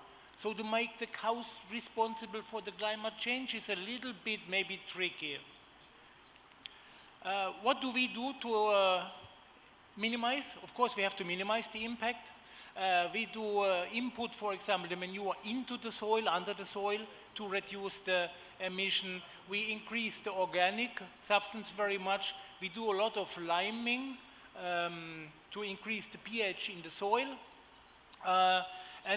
We still experiment because we didn't find a solution is with a bioactive substance in the manure storage to keep the methane in the manure because, yeah. In addition, we do a lot of smart farming to decrease the chemical input, natural feed from the region, green energy, and hybrid farm machinery. So the tractor you see above, the Chinese one, is a hybrid one. We do also popularization, our milk, with more than 100,000 visitors last year on our farms. And we have also one farm which is organic, and we want to increase the organic farming, which helps hopefully also to make the climate better. Healthy soil, healthy cows, delicious food, sustainable climate. What will we do now for the future? We try to, or we will further build farms, and try to make it with less negative impact, as you see with the manure putting in the soil, the liming. We think in Russia we have the responsibility to feed the world with so much land. What we are doing now to export the milk, Russia now is more or less milk sufficient. To export the milk, we make a factory for protein ingredients for export to other countries.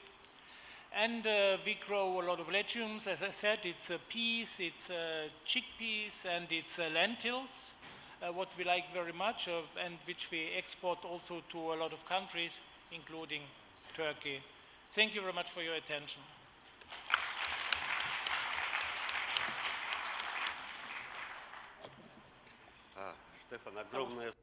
Stefan, thank you very much. Thank you. Thank you for demonstrating that climate change, especially for agri-holdings and for agriculture, it has both positive and negative aspects. And I would like to explain for the audience what is the meaning and effect of methane. All specialists in climate change, they speak about CO2 and other greenhouse gases, but the major thing here is methane, because methane provides 100-fold effect on climate change in comparison with CO2. At the beginning, I was promising that we will have food and entertainment in this session. And now I'm going to introduce the representative of the company producing wines, Pierluigi Bolla. So we all love your wine, especially women love it. Thank you. When we talk about wines, we talk about history, culture, and of course we need also to talk about innovation, economy, and tackle the big changes that our industry is undergoing. My family started making wine in 1883. Today we produce 25 million bottles at 3 plants in the region of Veneto, Verona, Valdobbiadene, and in Friuli near Pordenone.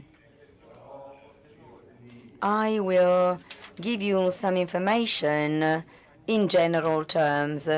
We are faced with a market today that is experiencing 3 mega trends. The first, climate change for sure. Then we see technological innovation, which doesn't only mean product innovation, but also AI to improve processes in our production. But also, on the one hand, we have a lower and lower wine consumption and a greater and greater offer of wine in the world. We are currently seeing explants of vineyards in California. They are removing the plants, and the same is happening in France. This is a big problem. In the United States, We can explantate whenever you want because there are no specific rules. Instead, in Europe, we have very strict rules on explantation. When a farmer explants its vineyards, well, they loses the right over those vineyards, which means that in the future, they will no longer be able to plant again vineyards. They need to change the crops. This is the scenario where we currently find ourselves.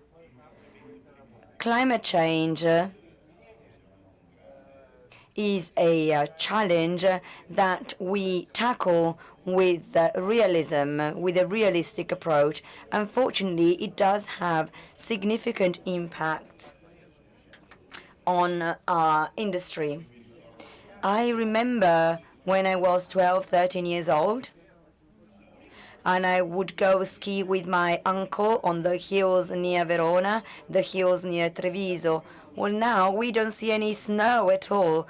You know that in order to have good wine, you need a lot of temperature difference between the day and night. Today, unfortunately, we go through long periods of drought, a lot of heat, which has a negative impact because this increases the alcohol content of wine in a world that drinks less and drinks less alcohol. So that is a problem. Technological innovation can help. So next year we will be able to launch on the market 2 alcohol-free spumante and 1 white wine, again alcohol-free. Our grandparents will probably turn in their graves, but this is the change brought about by modernity. Consumption has changed. Moisture has changed. Higher temperatures, as I said, this all decreases production, and in some cases this also means less revenues, which is very detrimental to farmers. Most importantly, we see the rise of diseases such as peronospora and other diseases, botrytis, that hit the vineyards. In many cases, farmers are forced to remove the plant, replace it, wait 2 or 3 years before the plants can bloom again and become productive again.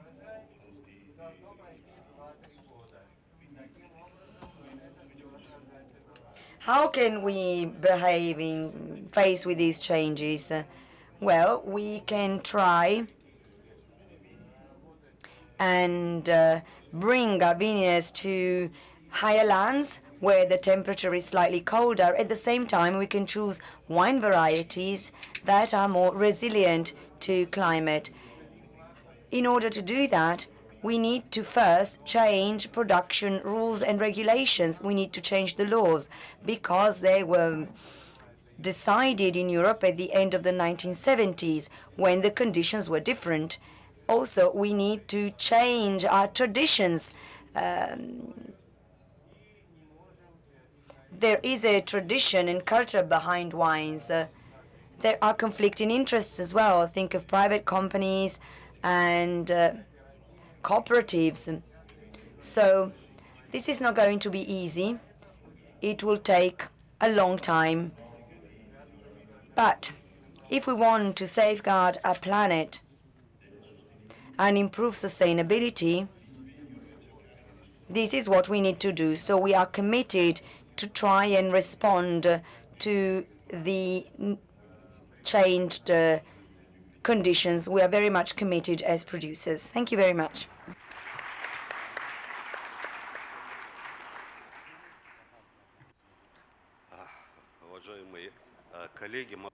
Dear colleagues, I can only confirm that traditions evolve and change, and I see it firsthand on the example of my students. They clearly drink considerably less alcohol than our generation, and most probably most of the people seated in this audience. While I was preparing for this session, I gathered my students And I conducted a small sociological survey using them. And the outcomes turned out to be very surprising to me. I asked my students a question. What is it that you value most? The satisfaction that you experience once you've saturated yourself spiritually, or the satisfaction you experience when you've had a delicious food and you saturated your hunger, or is that a feeling of sexual pleasure, or the pleasure of being left alone? What is the most important for them out of the three options? And I was surprised to figure out that 85% of the students told me that what they value most is the spiritual satisfaction. At first I was surprised, but right now I made sure once again that indeed, if food security matters are resolved, if food is available in abundance, then you can consume spiritual pleasures. And this is what I'd like to wish all of us.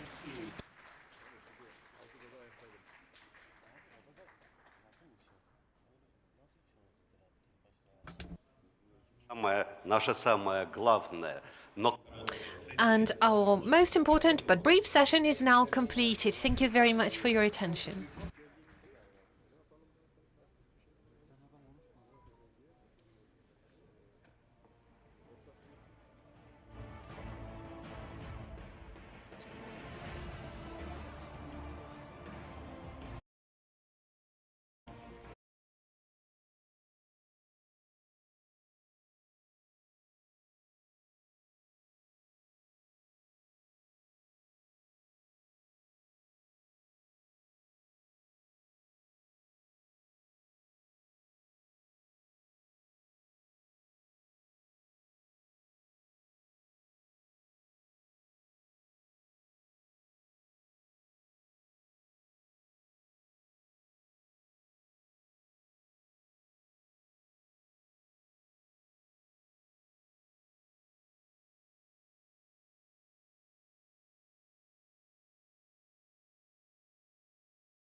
that was perfectly introduced by the video.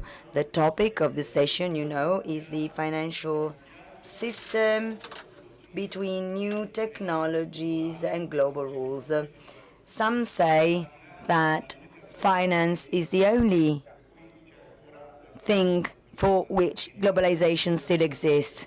We will delve deeper into this topic. In the meantime, I would like to thank all the participants, and I am going to introduce them as I give them the floor. I will start from Arzu Akçura, partner of the tax and law practice at B1 Türkiye. She is our distinguished guest, the only woman in the panel, so I'll give her the floor first. She is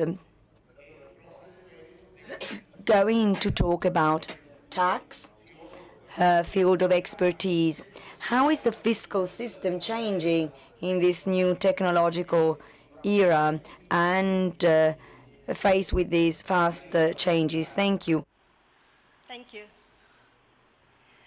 Bu güzel organizasyon için Well, first of all, I would like to thank the sponsors of the 18th Verona Eurasia Forum. Welcome, everyone. So we are going through a period where routines are being disrupted in many areas, where ways of doing business and even jobs are changing. It's of course inconceivable that this situation would not have an impact on taxes, tax systems and tax policies, which are among the most important building blocks. When we quickly look at the world economy, according to the IMF's World Economic Outlook report estimates for October 2025, the global economy is expected to grow by 2.3% in 2025 and 2.1% in 2026, following 3.3% growth in 2024. Climate change-related risks are becoming an increasingly significant source of vulnerability for the global economy. This is causing supply-side shocks, particularly in the agriculture and energy sectors. We see that the Turkish economy maintains its resilience in 2024 and completes the year with 3.3% growth. Within the scope of the medium-term program, the growth rate is estimated to be 3.3% in 2025 and 3.8% in 2026. The structure of a country's tax legislation and policy is also a determining factor for the country's economic performance. In this context, I would like to mention the International Tax Competitiveness Index 2025 study conducted by the Tax Foundation Center for Global Tax Policy. This index evaluates a country's tax system in terms of competitiveness and neutrality, two important elements of tax policy. A competitive tax legislation means low tax rates because this repels foreign investors and just discourages local investors as well. According to the OECD research, corporate taxes are the most detrimental to economic growth, while income taxes and consumption taxes are less detrimental. What is meant by tax neutrality is that consumption or savings are not prioritized over each other, and no distinction is made between taxes on investment or wealth. The index takes into account issues such as corporate tax, income tax, consumption taxes, property taxes, and taxation of foreign earnings. Estonia has been ranked first as the country with the best tax code in the OECD for 12 consecutive years. Latvia comes in second, New Zealand in third, and Switzerland in fourth. Turkey ranks 12th in this ranking, following Sweden. It ranks ahead of Canada, the Netherlands, the US, Germany, Korea, Japan, the UK, Belgium, Italy and France. It's also worth noting that Turkey maintained its ranking from the previous year with 38 countries included on the list. As of today, I would like to address the question of where tax policy reforms are concentrated and how they are developing and evolving by referring to the OECD Tax Policy Reforms 2025 study. While 2023 marked a turning point away from the broad tax relief measures seen during the pandemic and the subsequent period of inflation, this period was reinforced in 2024 with rate increases and targeted tax support across all major tax types. Tax incentives continue to be offered, particularly for investments in R&D, clean technologies and strategic sectors. The use of tax policy to support the transition to a low-carbon economy continued to expand. Countries combined carbon pricing with reduced VAT rates for goods and services linked to environmental sustainability and corporate tax incentives for clean investments. If we look at Turkey, general corporate tax rate applied since 2023 is 25%. As of December 2024, the dividend withholding tax has been increased from 10% to 15%. VAT rates applied as 1 to 8%, and the general rate of 18% were changed to 1 to 10 and 20% as of July 2023. The progressive income tax application continues, and a 40% rate has been added to the 15, 20, 27, 35 rates as of 2021. Turkey has adopted transfer pricing legislation broadly aligned with the OECD Transfer Pricing Implementation Guide. Turkey is a leader in the digital economy, especially in terms of the number of users. It's a very important market from the perspective of digital economy. In this respect, serious steps have been taken regarding taxation of the digital economy. Special VAT liability was introduced in 2018. Taxation of advertising service revenues on the internet was introduced in 2019. Turkey, as a member country of the OECD Inclusive Framework G20, is a signatory of the OECD BEPS, Base Erosion and Profit Shifting Action Plan. There are undoubtedly many reasons why more than 140 countries have agreed to this action plan.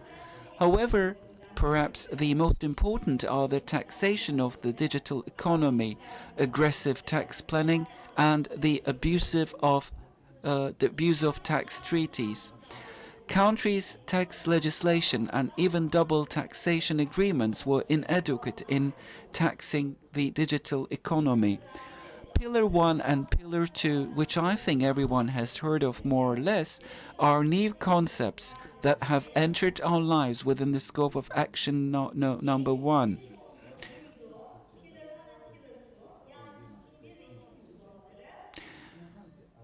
Evaluating the tax complications created by the digital economy and preventing harmful tax practices. Pillar 2 sets out the payment of a global minimum tax of 15% for all multinational companies with annual consolidated revenues of over 750 million euros. In September this year, the medium-term program covering the years 26 to 28 was published. The medium-term program aims to maintain fiscal discipline, reduce inflation to single digits in the medium term, and achieve price stability. In May this year, Turkey's investment incentive system was revised, while a project-based incentive system is still continuing. Before concluding, I would like to briefly address the question of where tax policies are headed and what lies ahead.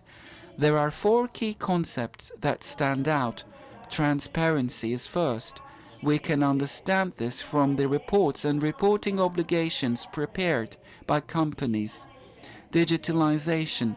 As the digital economy develops its own tax principles, the digitalization of fiscal administrations has also brought about the use of AI and collaboration between administrations. Sustainability and international tax reforms. The OECD's BEPS action plan is a good example to this. Remote work taxation principles introduced during the pandemic, and the encouragement of genuine restructuring in overseas investments. Thank you for listening, and with due respect. Thank you. Grazie mille. Thank you very much. Also, thank you for sticking to the time allotted to you. Of course, fiscal policy is one of the key issues. The other need is that of social justice. Fiscal policies are essential to improve equality and reduce inequality rates. That's the point I would like to start from for the next question to Mikhail Alexeyev, President and Chairman of the Management Board of Pochta Bank. The Gospel contains an episode that always struck a chord with me. At one point, Jesus Christ praises a dishonest administrator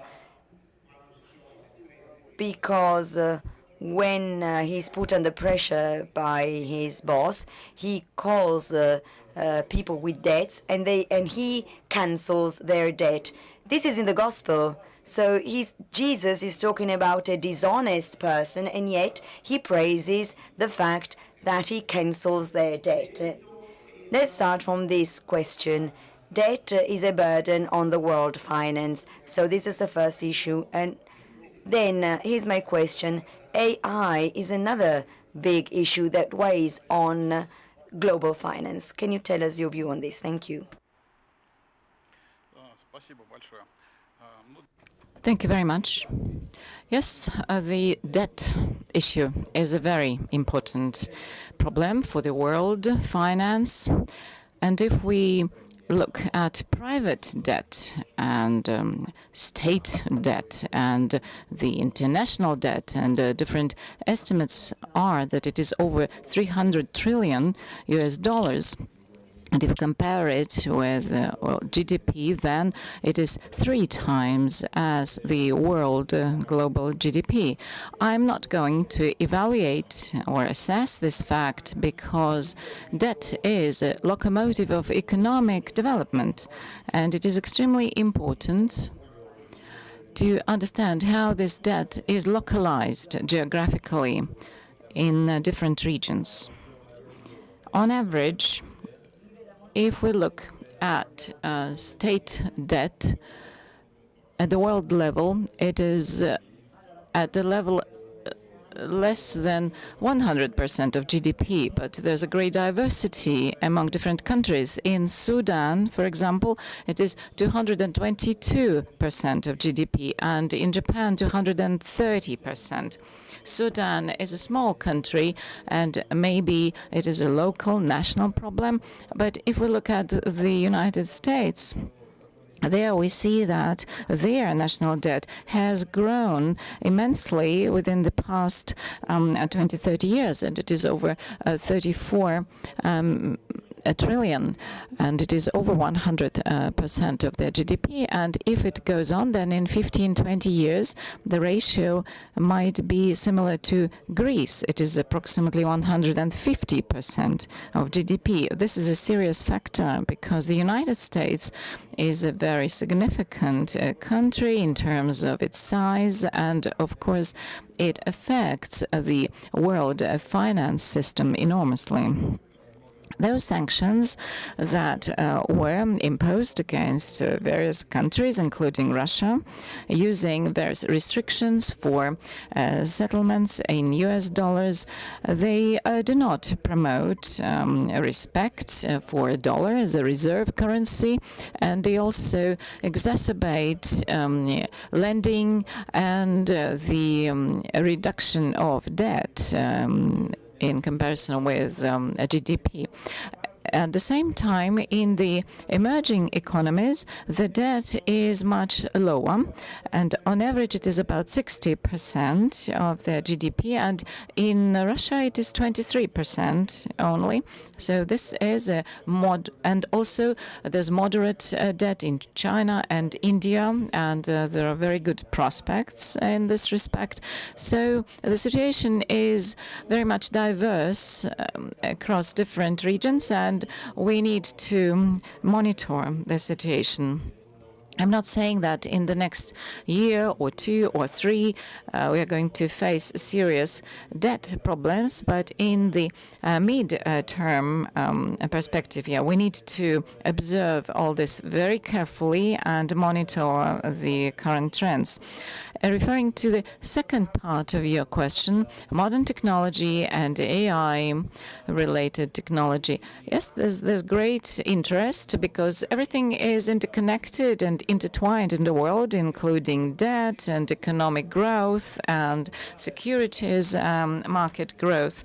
And what we are facing now, we are moving on to the 6th industrial order, when information technology is changed by biotechnology, nanotechnology, AI, and this is a very important factor that will be defining the future not only of global finance, but the global economy generally. I can give a number of examples, a number of facts that will help us understand how deep we are in this technological order and transformation. 35% of the people on the planet on a daily basis are using artificial intelligence. This is enormous. 83% of executives of companies consider AI a strategically important area of business development. Then spendings on data centers. All these costs are similar to a creation of office spaces globally. And what we consume as information content on the internet, largely this is generated by AI. So AI has generated more texts than those texts that were written by people. So these are the changes that took place in the past couple of years. 5 years ago, nobody knew about OpenAI company, but now its capitalization is the largest, $500 billion US. And it is the largest in the world, and they're going to have an IPO for $1 trillion US. Then NVIDIA company, they produce hardware and processors. Their capitalization, again, is the highest in the world, $5 trillion US. All this has a great impact on the world market. And we see in the recent times the securities market has been growing rapidly, and the question is whether this fast development of IT companies related to AI and data centers creation and so on, isn't it in a way a bubble similar to what we observed at the beginning of the century? I'm speaking about the dot-com bubble. And there's several question marks. According to some estimates, the market of AI and the profits of this segment will be 5-fold, from $400 billion US to almost $2 trillion US. It is 36%, the average annual growth rate. But whether there will be a return on investment ensured, there's a serious question mark for that, because electricity consumption is growing, and it will affect the economic development related to this technology. And also, we don't know what will be the effect on the natural environment and what will be the practical outcomes of these technologies. Because right now, we see that the profitability of those companies who have been introducing all these technologies has not been seriously affected. And if we look at the dot-com crisis, since then, these technologies, they are intertwined with all the sectors, and the growth of GDP related to AI introduction in the world, again, there are different estimates that they vary from 5% to 5 trillion to 10 or even 15 trillion. So then it is a positive result. But what if investments into these technologies won't be returned so quickly, and maybe we shouldn't be over-optimistic about it? So what we are facing now, we are witnessing very fast and growing transformations in the world and finance as well. And there's a phrase, the world will never be the same. I believe in just several years, 3 or 5, we might say this again, because probably the world will have been even more transformed. But of course, the level of uncertainty is very high, and it is hard to predict anything. We cannot ensure anything, but we need to be ready to any scenarios of development. I do not touch the global finance and geopolitics. This is interrelated. I did it on purpose, but we all understand that there's always an impact. And if something happens in one region of the world, then it might have an influence on other regions as well. There are risk factors that we all need to monitor closely. So in conclusion, I can say that we live in a very interesting period of time when there are so significant changes in all areas, and I wouldn't relate these changes to a single factor, for example, a technology, because this is a comprehensive transformation that covers all areas of our life. Thank you. Grazie a lei. Thank you. Many interesting things in what you've just said. This unknown, for those who work in finance, forecasting what is going to happen is essential. It is also equally important to be ready for change. Now, I would like to give the floor to Loretta Napoleoni, a journalist, writer.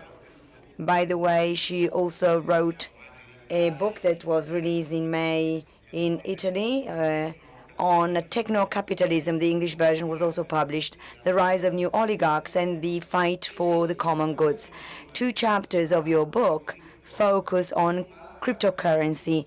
Here's another issue that weighs on the future of world finance. So this is what I would like you to talk about. Thank you. Thank you.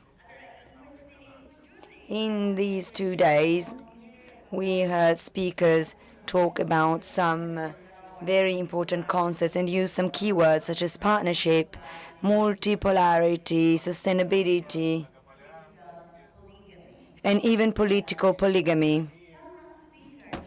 Even remember the attempts of Russia after the fall of the Berlin Wall and the implosion of the Soviet Union to merge the European and the Asian continent, which geographically have always been united, but they have been kept apart by political will.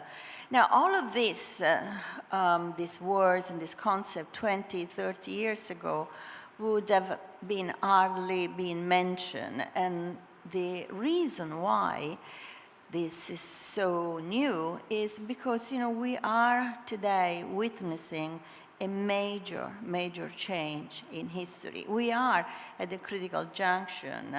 A major shift is taking place. So the old equilibria that we have known for the last century, since the end of World War II, are being dismantled, and everything has been redrawn. Nothing seems immune to the political change, to this wind of change, including fiat currencies. So one of the reasons why all of this is happening is because of technology. So I will focus on that. So my view is that within the next decades, fiat currencies will disappear. This is a unique phenomenon in history. It has never happened before. So currencies have been used for long periods of time. Certain kind of currencies have been considered the sort of reserve currencies. The Roman sestertius, for example. The value of these currencies was linked to the value of the metal which was contained, which could be silver or gold, and the value of the seigniorage. The seigniorage was the cost that the political power, which was the superpower at the moment, had to pay in order to mint that coin. So the wide use and popularity of these currencies lasted as long as the political power of the superpower lasted. So there was a sort of interdependency between the two. I'll give you an example. The British pound was widely used. At a certain point, it accounted for 59% of the world transactions. Today, it's down at 2%. The supremacy of the dollar, what we have known in the last century, was very much related to the role of the United States as the superpower. In 2024, 60% of world transactions were actually cleared in US dollar, and the same goes for the reserves. But as empires fall, currencies fall, and they follow exactly the same pattern. So what is changing today? So in the era of digitalization of currencies, in particular, we're talking about the Bitcoin, it seems that this relationship is breaking down. The Bitcoin is not a currency which is held by political power. It's not a currency that is produced by political power. It does not have a central bank. It is produced by software. And its production is controlled by a mathematical formula which changes according to the frequency and the speed of the extraction of the blocks, which contain the bitcoins, from the software. But that's not enough. A ledger, a digital ledger, which is called the blockchain, records every single extraction and transaction, making impossible to change any of these values.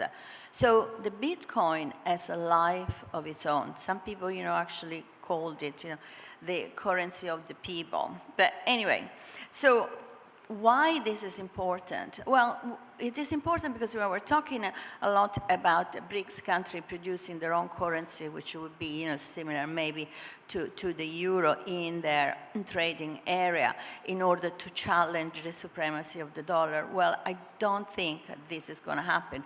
If it happens, it's going to be pointless because the real key here is to find a way to digitalize exchanges. Also, to buy and sell through a digital currency. And in this relationship, the BRICS have just produced, and they're experimenting on a system which is called the BRIC Pay. This is a system that facilitates cross-border transaction between the members using national currencies. So you don't have to go across the US dollar anymore. You don't have to exchange into dollars in order to have a benchmark. The benchmark is actually produced by the blockchain.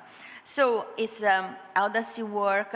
It's a sort of financial messaging system that does not have a single cryptocurrency, but can exchange digitally currencies of the different countries using the system of exchange of the various countries. So for India, we use the UPI, for example. For China, we use the Alipay. Now, that is all regulated by a digital wallet, similar to the wallet that is used by the Bitcoin. So, unfortunately, my 7 minutes are finished, but what I want to conclude is the future is here, and an organization like the BRICS, which is more flexible than the old-style organization created by the Bretton Woods agreements, is better equipped to face this future and to profit from such future. Estremamente interessante. Extremely interesting. Thank you very much to Loretta. It would be the first cyber currency that is apolitical and non-statal. Now, I would like to give the floor for a pleasant conclusion to Sergei Belyakov, President of the National Association of Non-State Pension Funds in Russia. And here's my question for you. Can you talk about the huge topic that worries us so deeply? The relations between states today seems to be characterized by the principle of homi homini lupus. All states are against each other, and so it almost seems as if international politics, we heard it from President Prodi before, is not able to step in with its organization and institutions when these events happen. And yet, finance is there. How is finance experiences these situations? Sometimes we have the feeling that finance is at the front line in the war between states. Thank you. Thank you very much for your question, Alessandro, and I would like to thank the organizers and specifically Professor Falike for the ability to be present here, to speak, to talk to one another. I think this is particularly valuable today. I'd like to start with the following, answering your question on how the finance area is doing today. I guess we need to add a bit of spice to a very smooth dialogue of our session. Different words were used to say that this world will never be the same, that the technologies that evolve so rapidly create not only opportunities but also pose challenges, because we do not know what is the lifetime for these technologies, how sustainable the companies are who generate those technologies, what is going to happen to the demand, is there a risk that technologies of tomorrow will zero out the technologies of the present, and what is it that we can trust, where we can invest our money, and what is going to define this rapidly changing and confusing world. And as strange as it may sound, all the things I've just mentioned give us a feeling of an upcoming chaos or nightmare that is so difficult to navigate, and frankly, we do not have time to navigate it. However, if we are to look back at the human history, we would see that all along we would inevitably be facing a slogan, "This world will never ever be the same again." Think of the invention of the printing machine, of water supply systems, internal combustion engine. And this has been changing so fast. The world was changing, but it turned out that we are extremely adaptable. And it's not that this world will never ever be the same again. It's just the natural course of evolution. We may assume where we start and where we're heading to, whether we will make it from point A to point B. It doesn't really matter, because eventually finance and financial experts tend to be very rational. Financial experts invest into something they believe in, and where they can see a clear impact. And the amount of investment capital and the amount of financial resources generated by the global economy allow us to comfortably undertake risks and mitigate those and hedge them versus potential failures or bubbles. On the one hand, we see that access to finance in any company, be that a large company or a startup or any kind of visionaire raising financing through development of the fund market and a stock market, has become increasingly simplified in all parts of the global economy, not just in North America, but also in Asia, in Europe, and among others, not just Western Europe, but also Eastern Europe and Russia. All global economies and countries are simplifying access to finance, and all of that can easily and comfortably survive global crises. For example, the crisis that started as a mortgage crisis eventually became a world financial crisis of 2007-2008, all the way to some local crises when startups simply do not disclose enough information, raise a lot of funding, and then it turns out that investors end up with nothing. However, other assets that they invest into by analyzing thoroughly offset those failures. And all in all, this is a system of checks and balances that allows investors to navigate in this system of potential losses and gains. And I guess just the way we've been able to overcome all the previous hurdles of the previous centuries, just in the same manner we'll be able to overcome the challenges of today. The other thing is more serious. Everything that is happening to the global economy and geopolitics, when it's not the economy that dictates the behavior and trends, but the politicians. And we see that some politicians are not acting in favor of their national economic interests or in the interest of their societies, but do exactly the opposite. Well, this is a reality that we need to count with. Economy is science, and resources that economy and all other countries on the globe, large and small, have are scale, but nonetheless, they are not endless, they are not infinite. And those anchors of economic stability and the need to have economic predictability could assist us in this difficult economic environment and could help us move in the right direction. And I believe that very soon we will be able to see the situation where it's the opposite, where when the cannons are loud and the laws are keeping quiet. I hope that laws and legislation will come into play to force the cannons to stop. We need to follow the rules of economy and rules set by the governments for their respective economies and market players. Now, a few words on the pension assets. I have a brief presentation, but since the time is limited, I would like to show you just one slide so that you understand what I'd like to say. Pension funds in the whole world are in possession of large capitals that they invest in certain assets. Most probably those are conservative securities, and this is a source of long-term investment. Have a look at this dotted line. Those are 7 OECD countries, and in total they account for 89% of all pension assets in the world. And please note that the United States, where pension funds have almost $50 trillion under their management. This is colossal resource, and the system of non-pension funds, non-state pension funds in Russia have a fairly long history by Russian standards, about 30 years, but clearly it's not that long as in other countries. The Russian industry is developing, and the fact that we are lagging behind, we only have 9 trillion rubles, which is about 120 billion in US dollar equivalent, and only 4.2% of GDP. This is an important indicator. By the way, to compare Russia with Türkiye, you would see the numbers are similar, 2.8 for Türkiye, and Italy being the eighth country of OECD. It's more than 10% of GDP, which is a good indicator.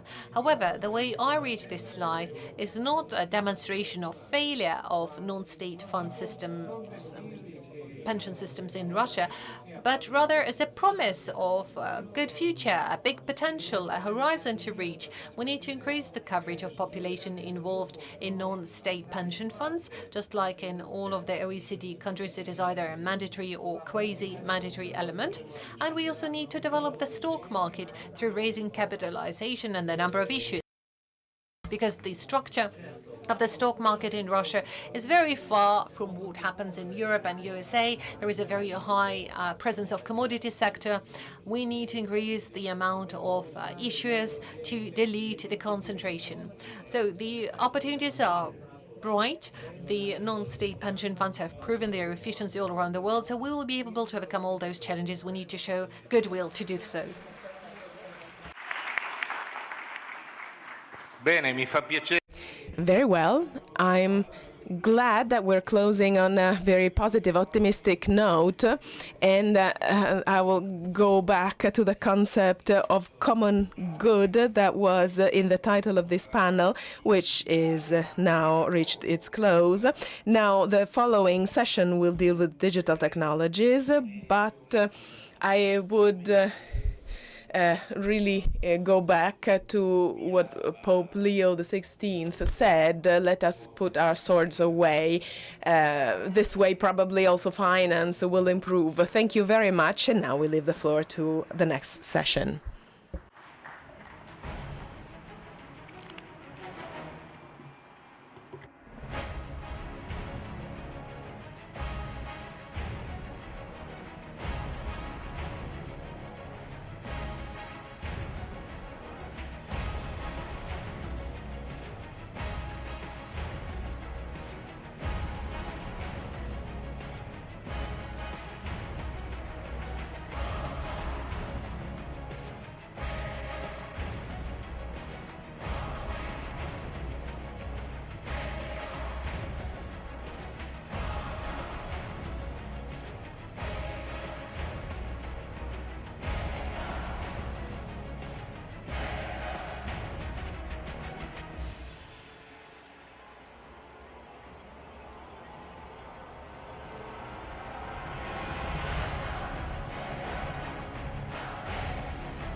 large-scale and impressive video, I am happy to give the floor to Alexander Shokhin, head of the Russian Union of Industrialists and Entrepreneurs. It is the leading association of Russian entrepreneurship. And I would like you to share with us your vision and perspective of digital business development and what might be the outcomes of this large-scale introduction. Thank you very much. For me, it is a great honor to once again take part in the Verona Eurasian Economic Forum. I arrived today in the morning, and there the union I represent, together with the government of St. Petersburg, organizes a regular forum. It's called the Russian Industrialists, and we were speaking about the industrial leadership goals. And what we are discussing here today, it is a continuation of what was discussed in St. Petersburg. One of the key drivers of all the changes is the emerging new modern technologies that might affect the situation in global markets and society as well. So in the video, we heard a lot, but also there is machine learning and abstract thinking, AI, robotics, and automation, then virtual education programs, and virtual tourism. And for Russians, it is most relevant because not everybody from Russia can reach Verona, for example, now. And then preparation and development of various business solutions, virtual twins in production, then autonomous vehicles, transportation, low carbon energy, and urban traffic using renewables. One of the major challenges for the Russian economy is the reduction of transfer of foreign technologies and import substitution of technologies and technological independence. And this is what we develop when we use high-tech solutions in a number of industries. We have a whole series of the national projects under the umbrella term industrial leadership, and these national projects will be expanded, and a new one will be devoted to bioeconomy, and then the total number will be 12 national projects. In a regular survey we conduct, we see that the mainstream for increasing competitiveness is the use of high tech in production lines. And one of the ways of reaching technological independence is development of our own engineering centers and establishment of ties and links with the leading universities and state-of-the-art technologies, and also there are advanced engineering schools project. The IT market in Russia is over 3 trillion rubles, and about 80% of the Russian companies, they use locally produced software, and the remaining part is purchased from friendly countries. And also I should say that in a number of cases we still have to use software from non-friendly states. Among the leading advanced companies, there are members of the Union of Industrialist Entrepreneurs. There are dozens of them, and great attention is given to the utilization of AI in industry, in production and logistics. According to experts, AI will become a compulsory technological solution, and it will be used in about 70% of Russian companies. And the majority of the companies in the Russian ecosystem create the prerequisite for further cooperation between the marketplace, including the industrial partners and financial companies and banks. The financial sector is showing us that one of the most rapidly developing areas is specifically fintech, specifically digital and financial assets. In Russia, among the activities of the Russian Union of Entrepreneurs and Businessmen has established the proper legislative base that has been well tested.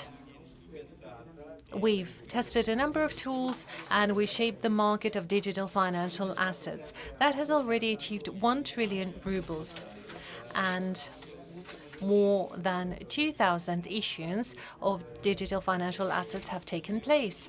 In the current environment of the fiscal and monetary policy of the central bank, for the business, digital assets are a real opportunity to raise financing. More than that, the digital financial assets and digital currencies are becoming an inseparable part of international settlements. Primarily, hybrid digital assets can be tied to both financial and real-world assets. For example, they can be tied to gold, can be backed by gold, or some other crypto assets. And later on, they can also be backed by most popular commodities like oil, grain, and others. So that would allow us to build a new, flexible, verified and trusted financial system backed by the actual value and protected by the blockchain technologies. And for that, we definitely need to ensure interoperability of our platforms, and we need to make necessary amendments to the legislation of our respective countries. Today, both in Russia and in the Eurasian Economic Union, we see active implementation of innovative solutions and business processes. And we are not just talking about commercial companies, but also state-owned enterprises which contributes to greater competitiveness and quality of services rendered to the population and business. Speaking of the Eurasian Economic Union, I wanted to say the following. Since this is a Eurasian Economic Forum, I wanted to cite several examples of integration of digital solutions for businesses and regulators. Already now, we have a system of intrastate electronic data exchange in the customs area. The same applies to technical regulation, shared market of pharmaceutical products and medical products, both in terms of tariff and non-tariff regulations. It is also in further plans of the Eurasian Economic Union to implement the concept of digital union aimed at ensuring the principle of 4 freedoms: circulation of goods, capitals, services, and people. All of that will be facilitated digitally. Among others, right now, we are conducting work to create a digital profile for labor migrants from different countries. We are launching cross-border mechanisms that are shaping space of trust and facilitate legally meaningful and binding paperwork in digital form. Unfortunately, up until recently, digital documents had to be supported by paper documents. Luckily, right now, we are stepping away from this practice. Digitalization through acceleration of many processes should lead to reduction of expenditures associated with doing business. And we are primarily talking about the reduction of those expenditures within Russia, Eurasian space, and many cross-border transactions. Also, Eurasian Economic Union is conducting specific work in many other areas, namely, while Russia's presidency in BRICS last year, we actively discussed the idea of creation of digital currency of BRICS member countries, called BRICS Bridge. That was the name of the project. It is not yet completed, but we do see that similar projects are being implemented by our partners, including People's Republic of China, as a substitution to traditional payment systems like SWIFT. We prefer using digital currencies issued by the central banks, and the speed of transactions was accelerated. Within 10 minutes, transactions can be facilitated, and digital UN platform of China was joined by the countries of the Gulf and Southeastern Asia, and we see that we are not just talking about digitalization of old tools and mechanisms in the financial area, but we are practically talking about creation of new digital platforms that can shape and change the image of cross-border financial and trading operations. To conclude, I wanted to highlight that today digital technologies are becoming a key driver of the global economy and contribute to successful development of our own competences in the area of digital innovations. And as experience shows, Russian companies are quite successful in that, and it's not just a response to external challenges, but it is also an inseparable element of our strategy to ensure global competitiveness and technological sovereignty of our national economy in 21st century. Thank you very much.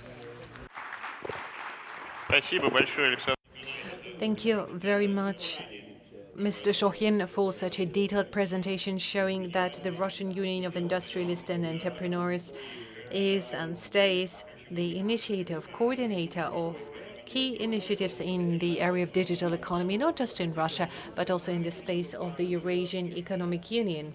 And I wish you every success in that. Now, our second speaker is Madam Polina Davidova, who is Director of Digital Transport and Logistics Association. Since Madam Davidova is not responsible for all issues of transport and logistics so far, she has faced some of those problems personally, though. Nonetheless, she successfully made it to this forum, and I'm happy to give her the floor. Thank you very much. Well, luckily, the only problem I encountered was in the corridor, and it has not affected the global transportation system.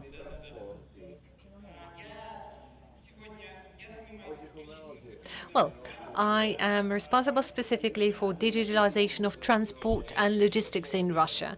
So my presentation will be focused on the state of affairs with technological breakthroughs and technological development in Russian transportation. And I'd like to start by saying that just 10 years ago, transport and logistics were completely different. Just remember it, in order to buy a train ticket or a plane ticket, we would have to physically go to a cashier desk. And in order to get a taxi, you would have to raise a hand and catch one on the street. And in order to navigate the road while driving, we had to use paper maps, or sometimes we would have to ask for guidelines for the locals. Right now, all those processes are automated and digitalized thanks to mobile services and apps that make our lives so much more convenient, and our trips are going so much faster. We're long used to that. We're used to the fact that there are no individuals checking our tickets on the trains or buses. That is all substituted by digital technologies, biometric technologies, geolocation technologies are actively used. For example, Russian metro, by the end of this year, will be digitalized in a way that biometric technologies will be used. So you can use face recognition technologies to pay for a ticket to get access to Russian metro. In the nearest future, these technologies will be scaled to cover railway transport and air transport. This year, a whole number of experiments are being launched in Russia to pilot those technologies to board a plane or train through Face ID without presenting any paper document. Another promising way to make payment is using geolocation. Those are cash-free, contactless technologies. The way it works is that we compare the data and the location of a vehicle and a smartphone of a passenger. And once the system fix that they coincide, the fee for a trip is charged automatically. That's really smart and convenient. A few words on digitalization of subsidies. In order to validate the fact that you are entitled to subsidies, you need to come personally to a cashier desk and to present the document proving it, and you get your free ticket. Right now we have a web portal for transportation where you can get your subsidized air ticket online, and this is an option used by more than 5 million passengers in our country this year. Next big step in transportation digitalization is digitalization of taxi services. I'm sure it's a very promising area for many countries. A lot is being done there. Starting from September the 1st, 2023, there is a single federal system of GIS for taxis. And in a few years, we've updated the regulation in this area. For many years, nothing was changing in the legislation, but lately, thanks to the operation of this federal law and this system, we have most of the taxi market players properly registered, more than 1 million vehicles, more than 1,500 call centers for taxi services, and this year we see that there is a 40% increase of the number of registrations in this system. Well, I am happy to say that Yandex Taxi is a global player, available not just in Russia, but also in many friendly countries. So we offer digital taxi apps in other countries. Now, wrapping up the part on digitalization of passenger transportation, I would say that the ambitious goal we have right now is to create a single ecosystem for all passengers in Russia, no matter whether you're in the capital or in the most remote location of Russia. You should be able to plan your trip online in any app. It would be seamless technologies where you would be able to buy a ticket, order a taxi, all in one app. We're doing everything possible to make sure that our passengers feel at home at any part of the country, no matter where they are. Now, moving over to freight logistics. The key goal we have this year is to launch National Digital Transportation and Logistics Platform. This is a very big step because the main goal for us is to carry freight faster, to make the whole process more transparent, and to ensure seamless logistics available for all key partners. We want to carry cargoes faster and facilitate trade. In order to make it a reality, we'd need to merge into one a number of different agencies and businesses and systems that are operational already, including our key players, Russian Railways, Rosatom Corporation, that already have their own systems. So it is important to integrate them all into one so that indeed we can use them as one platform. As soon as that becomes a reality, that would provide for rapid reduction of paper flow that Mr. Shokhin was commenting on before, and that will become an actual opportunity for businesses to effectively compete in terms of time for delivery of cargo with such a giant players like the Suez Canal. We found the root cause of the problem, and this is paperwork chaos. We've tested 11 routes under the pilot project. We engaged key players of the market, biggest enterprises doing multi-modular logistics both for import and export operations. And we realized that in order to carry cargo, it takes 117 papers for import and 157 papers for export. And all those documents by far are not all digital. So agencies exchange some of those documents and businesses on paper. And we've made an important step in this regard. Next year in our country, we will make it mandatory to have electronic paperwork on transport. That will be called State Informational System of Electronic Consignment Notes and Wage Bills. We already have about 25 million documents registered in the system already. Starting from September next year, it will become mandatory for transportation by road, rail, and air. And we expect that then we will be able to say that it's all digitalized in terms of logistics and transportation in Russia. And one more exciting technology that I have to tell you about, and it has to do a lot with international trade and logistics. This is electronic navigation seals. It allows you to track cargo in a real-time mode to make sure that the cargo is well protected and secured from counterfeit, from illegal opening of the cargo. And just to name a few numbers, in half a year, in 2025, the navigation seals allowed us to reduce the illegal transportation of tobacco by 13%. And starting from next year onwards, this technology will become mandatory for transportation of cargo via the territory of the Eurasian Economic Union. Obviously, nothing is possible today without AI technologies, and this is a priority for us in transportation. The readiness to implement those technologies is very high. 45% of Russian transportation and logistics companies have plans to introduce AI in the next 2 to 3 years. Particular role in implementation of AI goes to unmanned technologies. It may sound like those are technologies of the future, but in fact, this is a reality of today that is opening up new horizons to both freight and passenger transportation. First of all, it's all about economic drivers.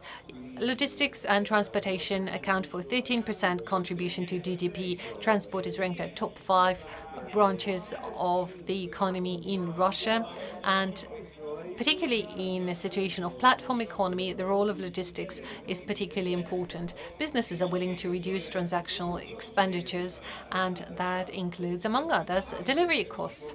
So unmanned trucks can operate 24/7 and spend fuel in the most efficient manner, stick to the timeline, and most importantly, reduce dependency from the human factor and human error.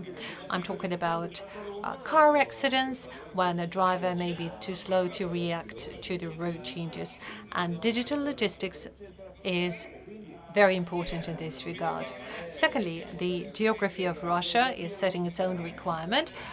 We have a vast country. Some of the territories are very remote and hard to reach, and traditional transportation means are not always effective. Therefore, deliveries to remote locations using drones is sometimes the only alternative in terms of time, price, and reliability. And the third factor is security. We need to eliminate the factor of human error in a number of scenarios. And I also would like to say that today in Russia, unmanned technologies is not a hype, it's not a buzzword, it's an actual instrument that is a reaction to demands of businesses to expand the efficiency, availability of services, reduce risks. Today in Russia, we have unmanned trucks, unmanned taxis, unmanned tram, unmanned train, unmanned rovers doing delivery, unmanned ferries, and some of them carry passengers, some of them carry cargo. We developed that, and the projection of the Ministry of Transport is that by 2050, every second vehicle on the road will be unmanned driverless. Now, speaking of drones and AUVs, just 3 years ago in Russia, we've opened unmanned logistic corridor between Moscow and St. Petersburg, and there are 19 unmanned trucks operating on this route.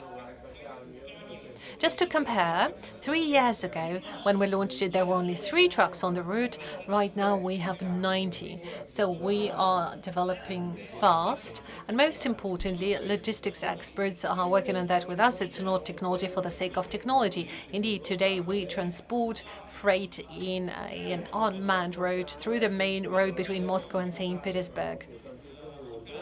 This year, the central ring road around Moscow was also made available for driverless vehicles, and starting from next year, that will also cover the route between Moscow and Kazan.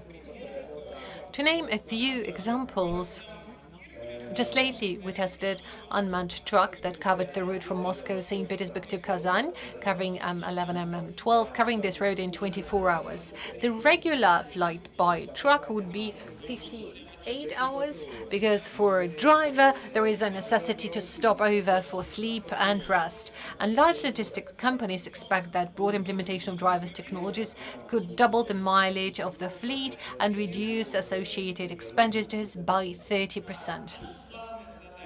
Our main goal, and I'm coming to the end of my speech, We see that efficiency is only possible when we are truly capable of eliminating human factor and take the driver away from the vehicle, not just let them step away from the driving wheel, because in some cases the driver is seated at the passenger seat just monitoring the situation.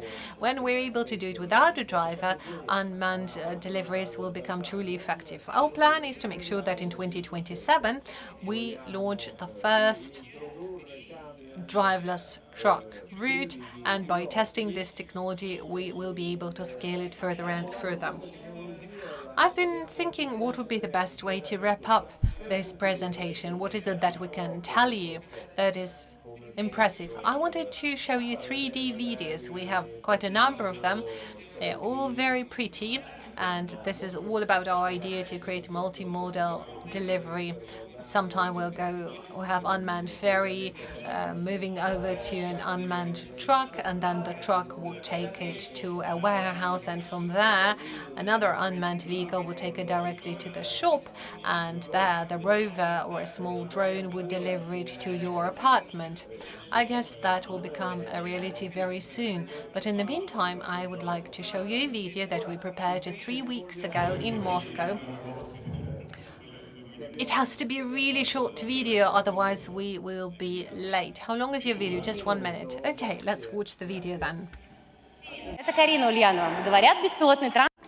Hi, I'm Karina. They say that unmanned transport is so widely used in the capital, and they speak a lot about it on every TV channel. Let's check it out. Is it true or not? How are you? Everything is fine. Do you know that this is a pilotless vehicle? Sorry, and the train. Oh, sorry. AI is driving us. Do you use it often? Okay, this train is pilotless. Do you know about it? No. So this is a tramway without any driver, but it is written on the side. Are you aware of that? Oh no, sorry, I don't know. Is it your first time on this unmanned vehicle? Yeah. I believe all this has been trialed and tested. Do you know that this is an unmanned tramway? Oh, you know, this is my second fuck up. Okay, let's share the responsibility. Okay, the Ministry of Transport said that very soon all urban traffic will be unmanned. I want my children to be autonomous. I want them to make food for themselves and to wash their clothes and so on. My 5-year-old is not autonomous at all. They say that in the district of Strogino there is a pilotless vehicle. Yeah, okay, this thing, it has a special sonar device. Okay, it sees the whole environment around it. Aren't you afraid that there's no human soul there? No, I believe that you should be scared by the people more. All right, let's check this heavy truck out. It is an unmanned one. Okay, I believe we will reach our destination. Hello, I'm Karina. Hi, but I'm not a driver. And who are you? I'm just an assistant, okay? I'm accompanying this vehicle. Aren't you worried that drivers may disappear and this profession won't exist? Oh, no, we will just spend more time in front of the monitor looking at the screens. What about the future? Well, electronic equipment will be safer than humans. I believe I can accompany this truck myself, and you can step out. Okay? Bye, everyone. Right, this has been a great day. Definitely, the technology rules. And do you have another video as well? Do you have another video? Are you going? Oh, that's it? Great. We are pressed for time. I am in shock. I'm in awe. Colleagues, right, let's thank Polina for this impressive illustration of everything she has been telling us about. And you know, it seems that she has convinced me that the future transport will be unmanned. Yeah, we need the seamless logistics first. And I believe that the Eurasian continent will be well connected, all the countries of this region and Europe as well. And this will help us, and we will eliminate all the barriers. And if it could help us to eliminate the barriers within our countries, then a Nobel Prize can be awarded for this. Thank you very much. Dear colleagues, we have had 2 presentations of heads of business associations from Russia. And now I suggest Michele De Gasperi, a co-chair of the Eurasian Trade Chamber, and also the president of the Institute, the Belt and Road. The floor is yours.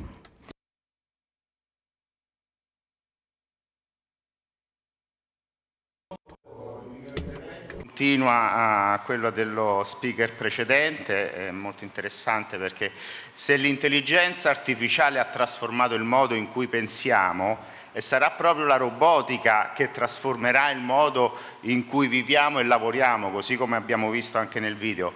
E quindi non è una tecnologia del futuro, abbiamo visto che è già qui, sta entrando nelle fabbriche, negli ospedali, nelle nostre case e ridisegnerà la società globale, come fecero a suo tempo la macchina a vapore oppure internet. È un ecosistema, leggo secondo Morgan Stanley, che vale 60 trilioni di dollari e il 73% delle imprese che sviluppano robot umanoidi, ad esempio, è in Asia. Un dato che segna inequivocabilmente lo spostamento del baricentro tecnologico mondiale. Quindi oggi siamo di fronte a una nuova fase della storia umana. Robot e intelligenza artificiale si stanno fondendo, diventando una sola grande infrastruttura, una rete di macchine capaci di vedere, di decidere, di agire. Questa è l'embodied AI che vedevamo nel video di presentazione, l'intelligenza incarnata, dove il software lascia il mondo dei dati e incontra la materia. Le macchine non solo calcolano, ma percepiscono, apprendono, agiscono, e questa è una fusione che cambierà davvero l'economia mondiale. Pensate che negli ultimi 12 mesi sono stati installati nel mondo oltre 500.000 di robot industriali e 3 su 4 di questi sono in Asia, cioè dove si è capito che la robotica non è più un costo, ma è una condizione per restare competitivi. Come diceva sempre lo speaker precedente, entro il 2030 fino a 1/3 delle ore lavoro svolte da esseri umani potrà essere appunto automatizzato. Però, sempre come vedevamo, non è la fine del lavoro, ma è l'inizio di un nuovo modo di lavorare, perché ogni rivoluzione tecnologica non ha mutato il lavoro, sì, ma non il bisogno umano di lavorare. Ha imposto di cambiare competenze, di cambiare mentalità. Quindi bisogna cooperare con la tecnologia, non competere con la tecnologia. E chi saprà governare la robotica e l'intelligenza artificiale avrà più produttività e più dignità nel lavoro, perché la vera sfida non è lavorare di meno, ma lavorare meglio utilizzando le macchine. Quindi il nuovo confine non è più tra alfabetizzati e analfabeti, ma tra chi coopera con una macchina e chi ne resta escluso, cioè tra chi sa usare la tecnologia e chi ne sarà usato. Quindi dove c'è cultura e visione nascerà lo sviluppo, dove mancheranno si creeranno delle disuguaglianze e delle nuove forme di dipendenza. Per questo la sfida, a mio modo di vedere, non è solo economica, ma è una sfida culturale, una sfida politica. Bisogna governare, formare e condividere le regole. Condividere le regole, dobbiamo costruire un umanesimo tecnologico in cui l'uomo resti al centro del processo produttivo, non ai margini. Nei prossimi 10 anni la governance della robotica avrà un impatto più profondo di quello dell'intelligenza artificiale stessa. E la governance non è burocrazia, la governance è fiducia, è sicurezza, è responsabilità. Quindi serve una cornice di standard, di etica, di valori condivisi. È il momento di costruire piattaforme comuni, non solo tavoli di discussione, piattaforme dove il progresso diventa un processo inclusivo, estensivo, condiviso, non selettivo. Le grandi potenze tecnologiche stanno già definendo le policy delle AI che governerà la robotica. È questo il punto, le AI che governerà la robotica. Non possiamo permettere che le potenze tecnologiche governino le nostre vite, muovendo i robot con le AI definite solamente da loro. Il Mary Meeker Report del... Many reports show that technological leadership will determine the geopolitical leadership, but Eurasia, representing more than half of the world population and production, cannot just receive the rules. It needs to be at the table where they are written, because not always what is technically possible, it's also socially acceptable. I'm convinced that technologies should be a meeting point, not an area for competition. Eurasia is one single continent. Let me repeat this. And Eurasia has two complementary souls. The Asian part is oriented to digital and technological growth, and the European soul has to do with social responsibility. This challenge, in our opinion, that's the great opportunity we have. Joining forces between Europe and Asia, creating a coalition between progress and sustainability, rules and progress. And I say that it would be nice to maybe these days in this city, we might go home with the creation of a truly alive laboratory where technology becomes progress, but not only that, it becomes dignity, it becomes human development that is shared. We need clear rules to do that. The innovators must be inclusive. Every robot that replaces a job will have to create a more qualified job, and every algorithm making decisions should be understood and, if needed, corrected. Every example of progress should leave the world more human. And let me close. Robotics and AI are not just the future, they are the present. That is building our future.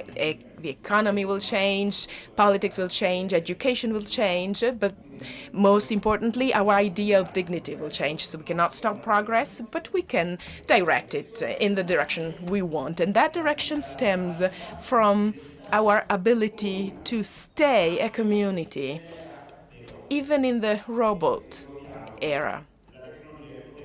Let us remember that technology is powerful only if it serves humans, not if it replaces them, because the most powerful machines will not replace us. The most powerful ones will be the ones that will make us more human. Thank you. Thank you very much, Michele. And I would like to highlight your idea of the creation of the common regulatory space in Eurasia. When I was the advisor of the Roundtable of Industrialists of Russia and the European Union, I proposed the creation of such a space. And Alexander Shokhin, he also took an active part in it, and progress was reached. But unfortunately, in the current geopolitical crisis, all this has been nulled. And we see that there is demand for such a common regulatory space, and I'm absolutely sure that we'll get back to it as soon as it becomes possible. Colleagues, I see that you are looking at your watches, but I would like to remind you that we were a bit late when we started this session, and we have 90 minutes for lunch, and somebody is having lunch already, I hope nobody will be insulted if I say that all the speakers will have enough time to present. And now I'm giving the floor to Michael Popov, who is also a representative of the Russian Union of Industrialists and Entrepreneurs, and he is also president of one of the biggest metallurgic companies, and he is from the real sector of economy. Please give us your vision. Thank you very much. And this session is devoted to modern technologies and breakthroughs, and it is different from all other sessions that we remain seated. Yeah, we don't stand at the podium. So this is a breakthrough, I believe. Yeah, we are doing it differently. And my second comment is that I'm going to speak not about today and tomorrow, but I'll be speaking about the day after tomorrow. We conduct regular surveys among leading Russian companies, and we ask questions, what about their planning horizons? Not 2030, but 2050 or 2060. What will be crucial for their business? What about their fears? Is it AI or some new technologies that will emerge by then? And I can tell you the following. At the end of the Second World War, the Soviet Union was the leading military power, and all other enemies and even friendly states couldn't have the same amount of troops and military equipment and arms. And that was like that till the 6th of August in 1945, because after those atomic bombs attack, it demonstrated the breakthrough for the coming years. And only due to the fact that during those harsh times of the Second World War, the country was thinking about the future, about the day after tomorrow, that enabled us to keep that parity. My second consideration, and this is what our companies talk about, Russian business is now like in a competition among the turtle and an Achilles. So we try to catch up, and we have to keep to the technologies that our Western partners talk about, but we need to think about the day after tomorrow, so where we could occupy leading positions. And the survey I referred to indicates that if we simplify or take a simplistic view on the business of leading companies, so they all refer to production, and all modern technologies should aim at reduction of costs, the cost-saving goal today and tomorrow. And the second part is the market, and there technologies should enable increase of the profit and revenues. And this is defined by three pillars. So we may refer to the energy and power, and materials, new materials, materials of the future. This is crucial for production.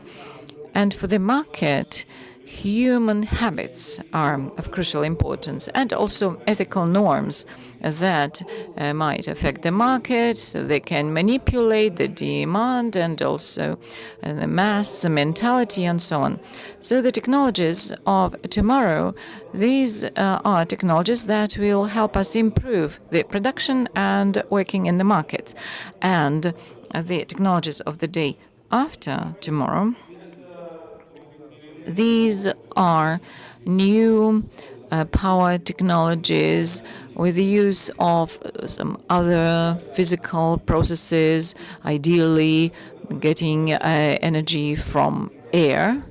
And this, unlike wind energy, will help our steelworks functioning, then new materials that will change production and cost saving will be enormous. These are materials with changeable attributes and physical conditions.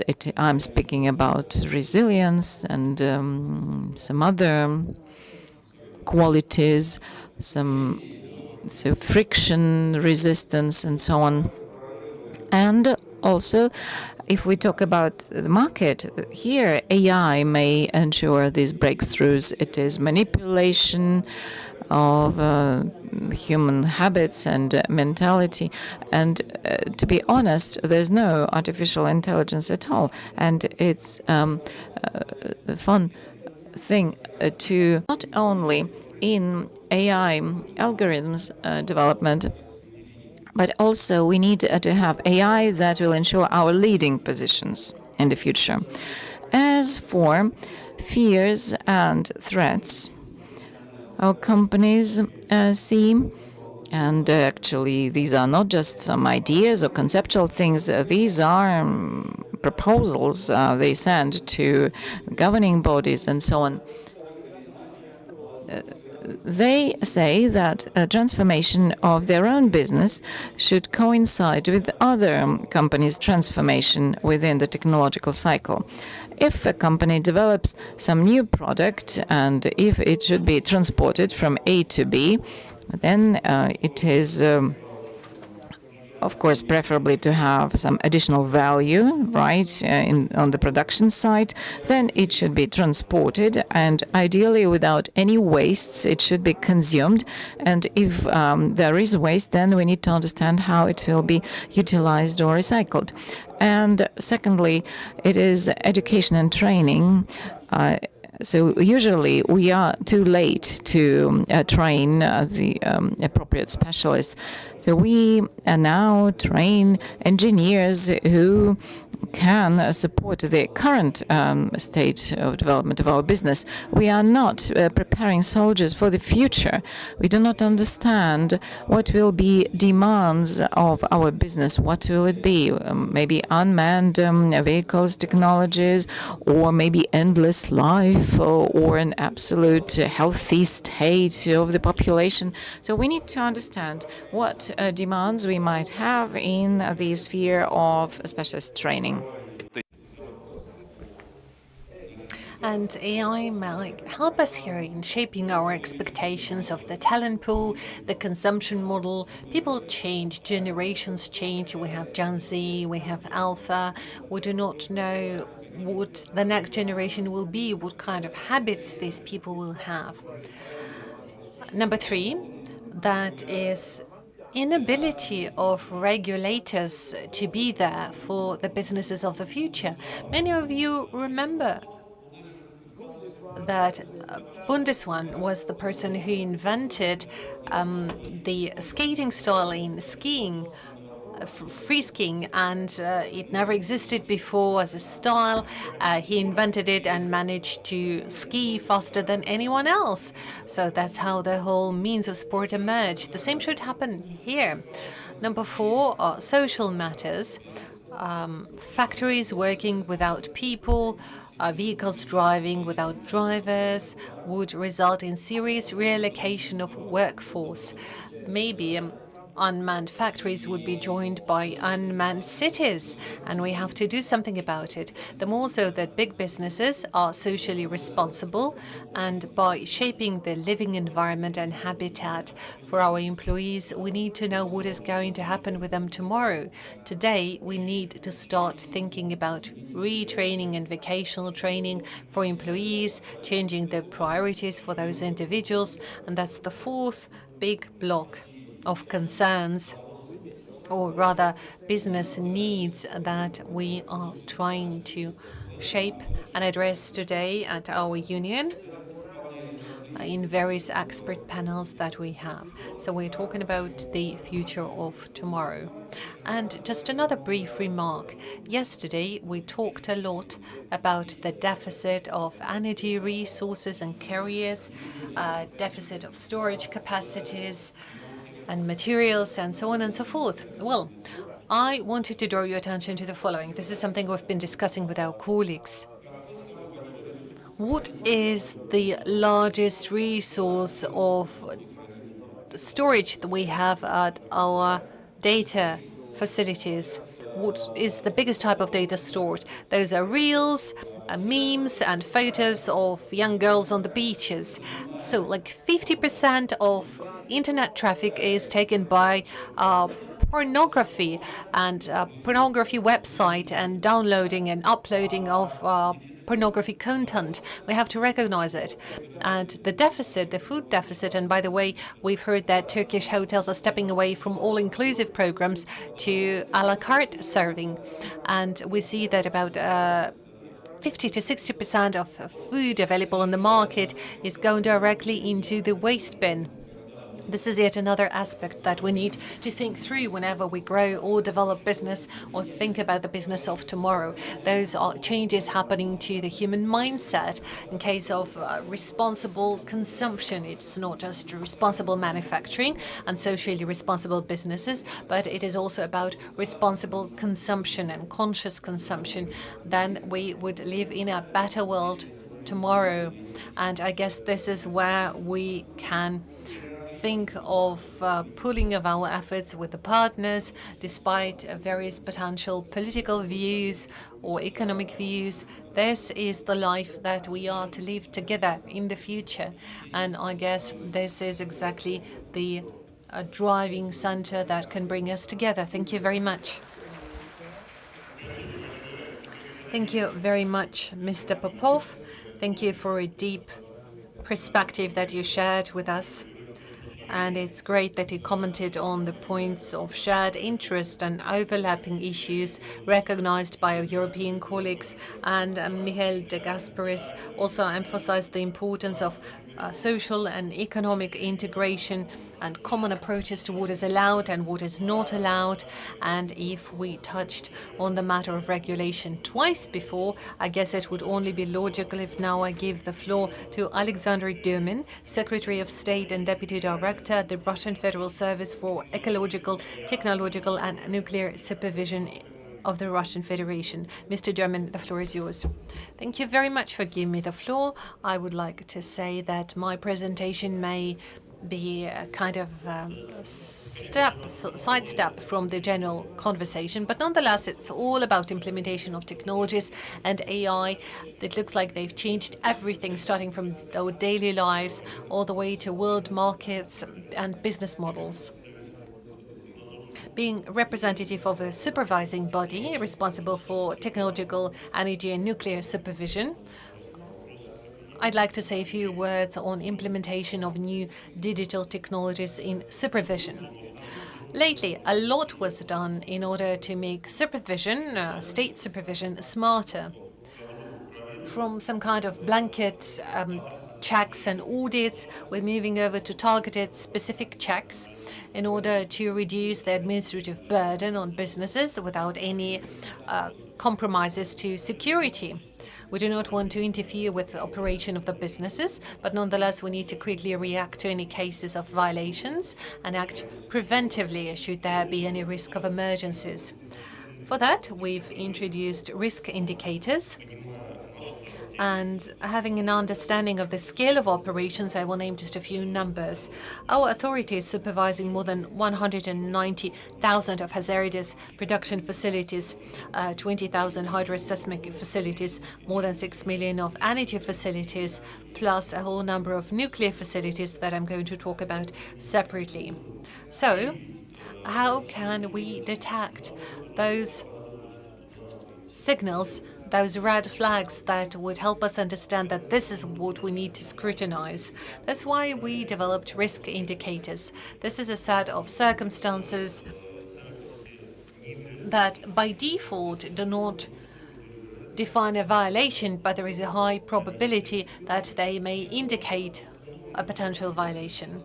They are regulated, and availability of those red flags would mean that we can come with audit. Right now we have 55 criteria, but this number is gradually growing. And since we have so many entities and facilities to supervise, and we therefore use machine processing and analysis of data and statistics we gather from those facilities. And this is what triggers those indicators.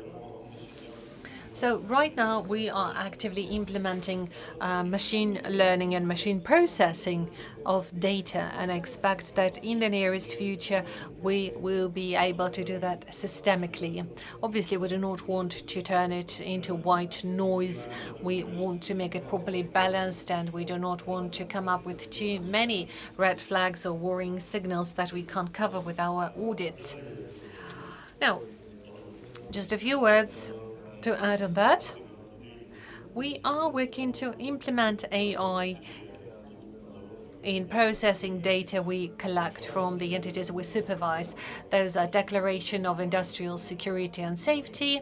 Those are various certificates. Those are long documents. I'm sure colleagues know what I'm talking about.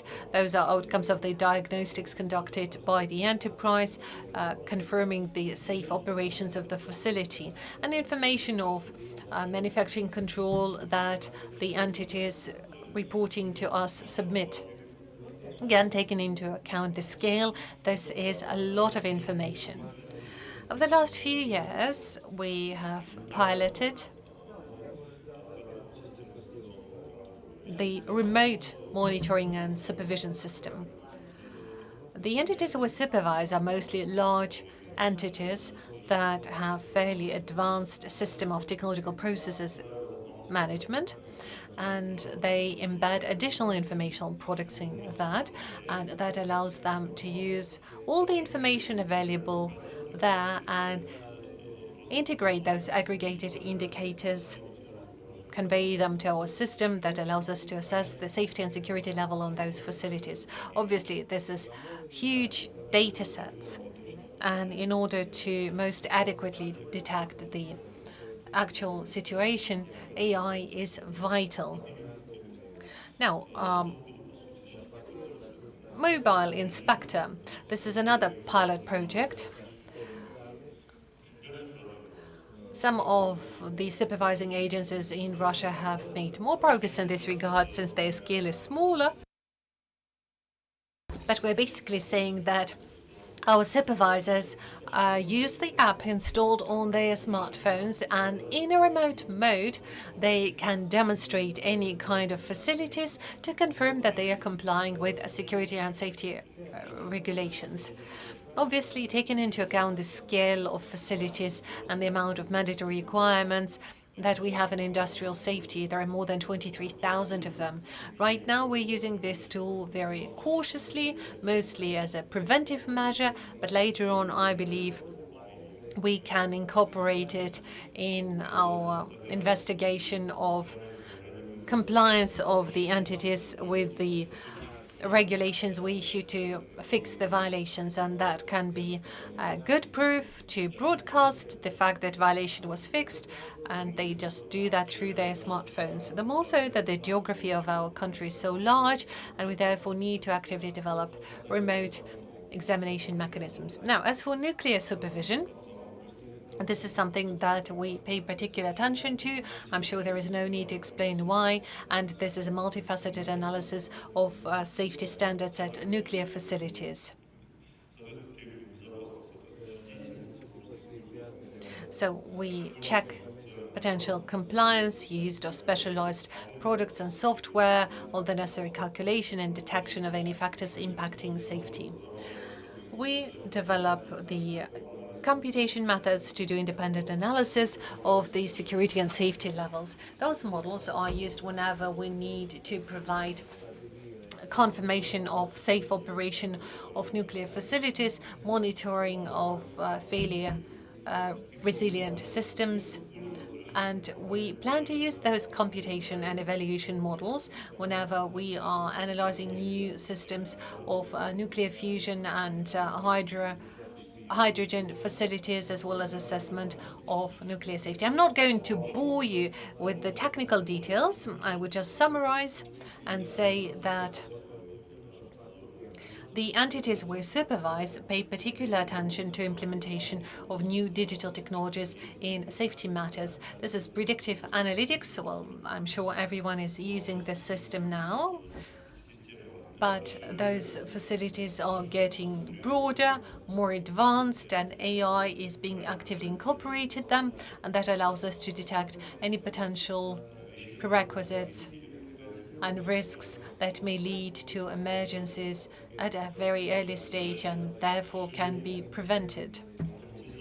Expansion of automation is happening not just through technological processes, but also by means of technological control. We use computer vision that allows us to have thorough control over compliance in our facilities, whether all the personnel on the facility are wearing uniform and individual protection means and do not access prohibited areas that are dangerous for individuals to be. Digital twins are actively evolving, and they allow us to use data collected from the physical facility to predict its further operation and maintenance, to model any kind of emergencies, to simulate them and prevent them in the future.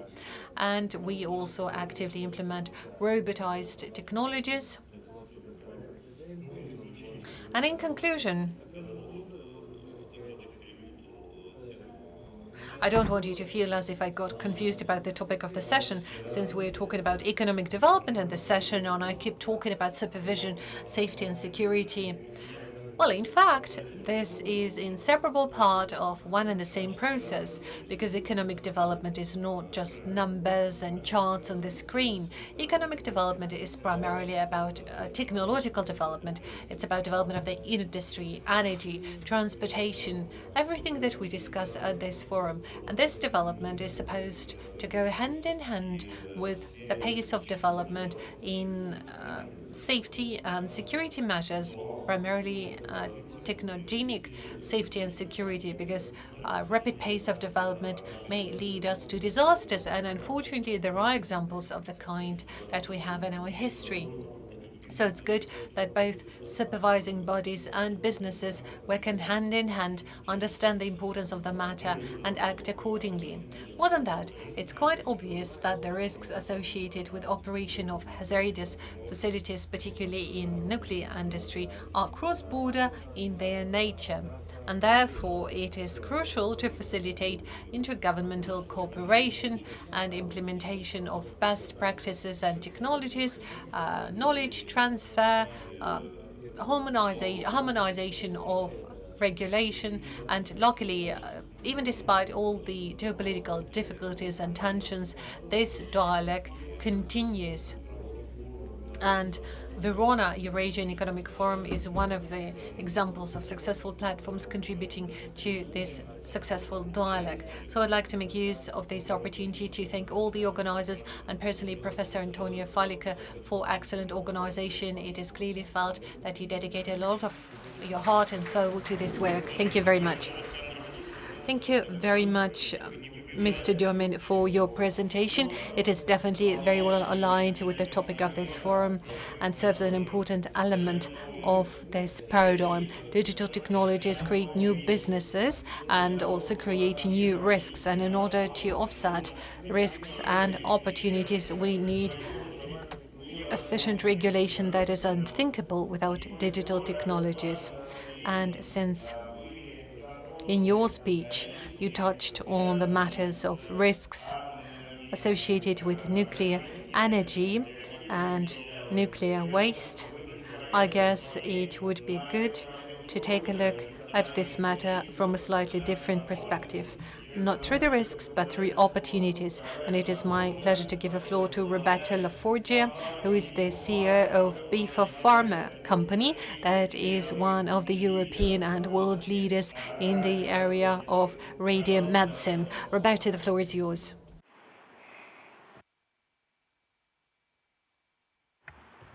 Buongiorno a tutti e grazie per Good morning, everyone. Thank you for the invitation. Thank you, Sergei, for the introduction. We focus on radiopharmaceuticals for cancer patients. So the patient is the very focus of our activity. And I should have here, yes, the remote control for slides.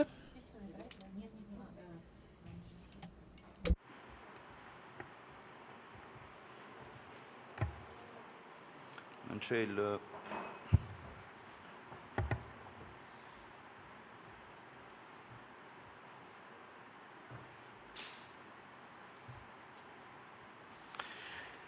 Bene, dicevo, quindi... As I was saying, we focus on radioactivity used in oncology. We use radioactivity for two objectives, both for the diagnosis and for the treatment. In recent years, cancer treatment has become very important at an international level because it necessarily requires a cooperation between different countries. I personally have collaborated with Rosatom since 2015. I am an expert of regulators in the pharmaceutical world, and today I would like to describe the use of advanced technologies and AI in what we're already doing on some of the production lines. For example, we are replacing human eyes with artificial eyes to assess certain quality aspects of the drug, so using robots in production or some aspects of production, and therefore our competitiveness is increasing, but also considering international tensions that have also influenced us. This process that aims at producing drugs and doing research to help patients, this process has been halted, unfortunately.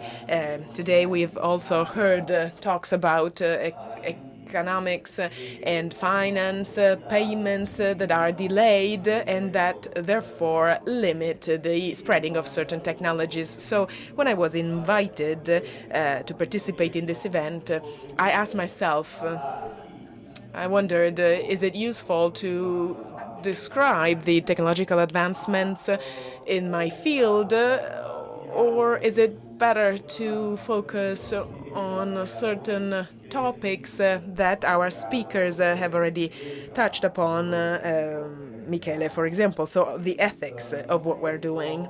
So I asked myself the following question: what has been happening in recent years, moving from globalization that opened up borders and that created cooperation, all the way to a brilliant idea that I learned in 2018, 19, 20, when I worked with Rosatom. There we focused on the 2030 agenda by the UN, which was signed by all members of the UN, mentioning cooperation at all levels with the aim of achieving progress for all humans at all levels. And so, does technology define the speed of progress? Well, if so, ethics should define the direction we're heading into. So I made a search. I tried to understand what is the situation. So the agenda was launched in 2015. It should end in 2030, and what I've discovered is that about 50% of the Sustainable Development Goals are making very slow progress. Some are only at 20%, or even they're stopping or really going backwards. And there's a partnership for goals. It's an international cooperation body. And unfortunately, it's not achieving its goals, and I think this is an important aspect. This happens also when technology belongs to someone who can just stop your production by clicking a button. And this is a problem with AI as well. So now we are at a paradox. On the one hand, we have technology. On the other hand, we have the issue of access. Who can access this technology? How many can access all over the world? So, as it appears, access to technology is still a privilege. For example, according to some surveys, about 16% of the global population owns 75% of all patents, which is fundamental for institutions and politicians who need to manage and create rules. Yesterday I heard that some old contracts have no longer any value from an international point of view. And so, if I am a company and I work in this direction using all these technologies, will I be impacted? If there are no rules, no contracts that can ensure my future? Another aspect, considering that we are a pharmaceutical company, we focus on human health, I asked myself how important is ethics in terms of economic resources and their impact on the use of my technology. Not just in Italian terms or European terms or Eurasian terms, but at a global level. So I found that 70% of global health spending, per capita spending, global health spending, it focuses on 17% of the population, and this should make us think and make pharmaceutical companies think that have a mission that is not just about business. And going even deeper in the data analysis, I studied how pharmaceutical companies use their profits at a global level, and I realized that the only data I found is that the first pharmaceutical companies made a profit of about $110 billion after R&D costs. So this is not about sustainability of a pharmaceutical company. This is about the use of profits impacting on human health. And so I realized that the current expenditure, per capita expenditure, is about $45 per year at a global level. And if we were to use these profits and reinvesting them in health services, which makes sense in my opinion, because we focus on the patient, of course, reinvesting these profits, we could ambitiously aim at doubling the investment, which would result in a reduction in the number of deaths every year due to lack of means to access treatment, for health treatments. Very long time ago, when I went to interview with the Director General of the first company I worked for, there was an image that was enlightening. In 1950, George Merck said that pharmaceutical companies need to focus on the patients, not profits. Profits will follow after the patient care. And there has been an inversion in this. And in this technological era, very, very few people hold progress in their hands, and this has an impact on the health of everyone. And this is a fundamental aspect. To close, I would like to mention the very introduction to this session. So, what is the impact? I believe it's fundamental to talk about the rules of the game, so to speak. It's not the rule of the game of just one country, but we're talking about cooperation in this 2030 agenda that seems to have been forgotten. The forum offers us a very precious opportunity to enrich dialogue and cooperation. That's why, in the case of my company, we keep collaborating despite all the difficulties and all the obstacles. We keep collaborating with Russia in particular, but the whole Eurasian system. Of course, Italy does not have nuclear reactors, and the 2030 agenda focuses on collaboration and cooperation for sustainable development. And I really hope that all these talks will become reality one day. Thank you.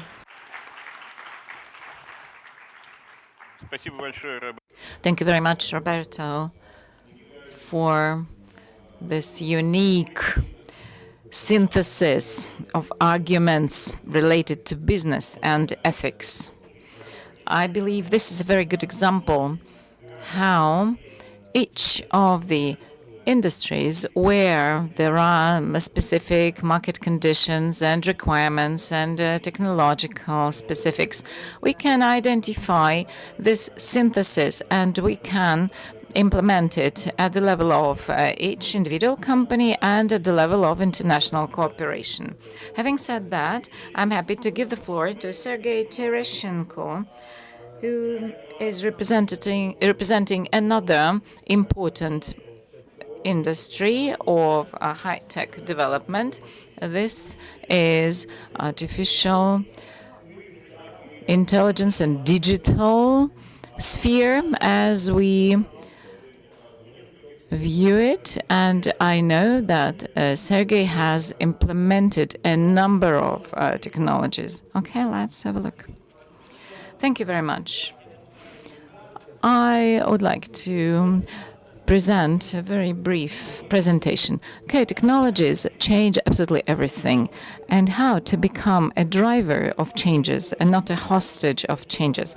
I am a technological entrepreneur, and three of them are world leaders in several niches. It is IT, VR, and AR, and the third one, it is equipment production for laser tag game equipment.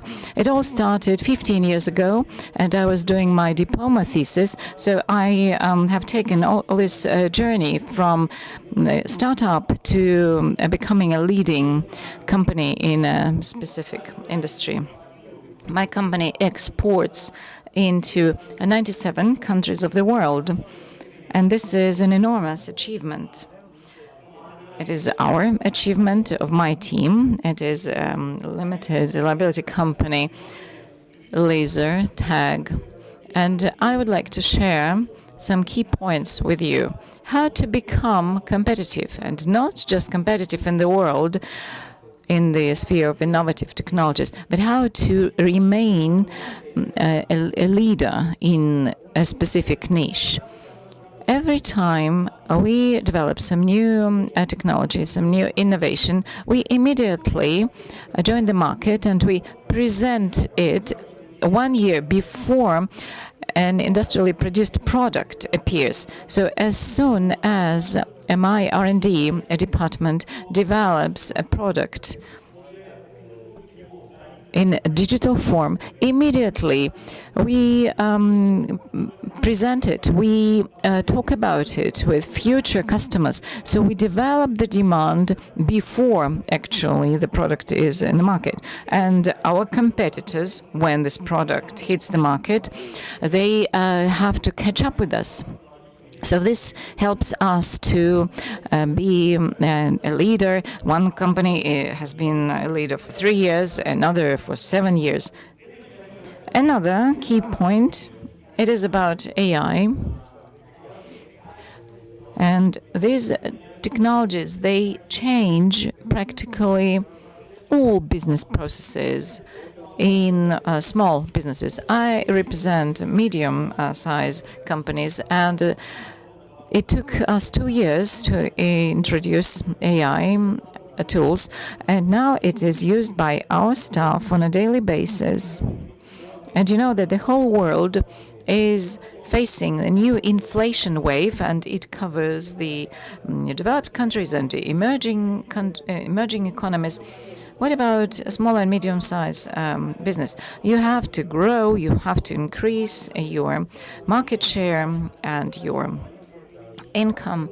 And when we became a monopoly, we cannot increase sales. We cannot work with profitability because we cannot reach any more savings. We are already automated. We use advanced technology. What else can we consider to remain competitive? We can only improve productivity efficiency, not with fewer people, but this can be done via using robotics and AI utilization. And in 2 years, we have a 70% productivity improvement. And this year, it is even 40% more because we have introduced AI into all the processes. And it is not just automation of some routine tasks. No, it is about creative tasks as well. So AI assistants take part in our strategic sessions. We use AI when we develop prototypes and MVPs and so on. So it is a participation of AI in design, making music, writing texts, and so on. So we respond to the inflation wave I mentioned and the profitability of any business. This is what happens all over the world, but it helps us to deal with it. And automation and AI introduction, this is the key to that. And another point I would like to highlight is that AI may affect hiring of specialists. In my company, since we introduced AI, we haven't sacked any single person, but we trained all of them. We used individual programs. And as I said, productivity has improved by 70%, but their salaries increased by 15–20%.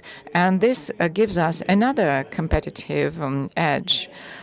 And AI doesn't change the number of people, and it helps to find some new skills for them, and whatever risks and pressure we may see in the world and all those sanctions and so on. Yes, we know that the market is fragmented now, but high productivity ensures that we have the same profitability we had several years ago. We do not only introduce AI into our everyday work, but we also use AR and VR. And there's several insights I would like to share with you. As for AI, somehow we hear a lot about AI, but not about augmented reality or virtual reality any longer.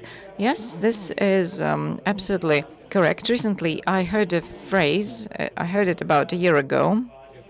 One person said that people underestimate, actually, they overestimate the depth of introduction of solutions, and they underestimate the scale. And several years later, I'm absolutely sure, and I can say that they underestimated both the depth of introduction and the scale.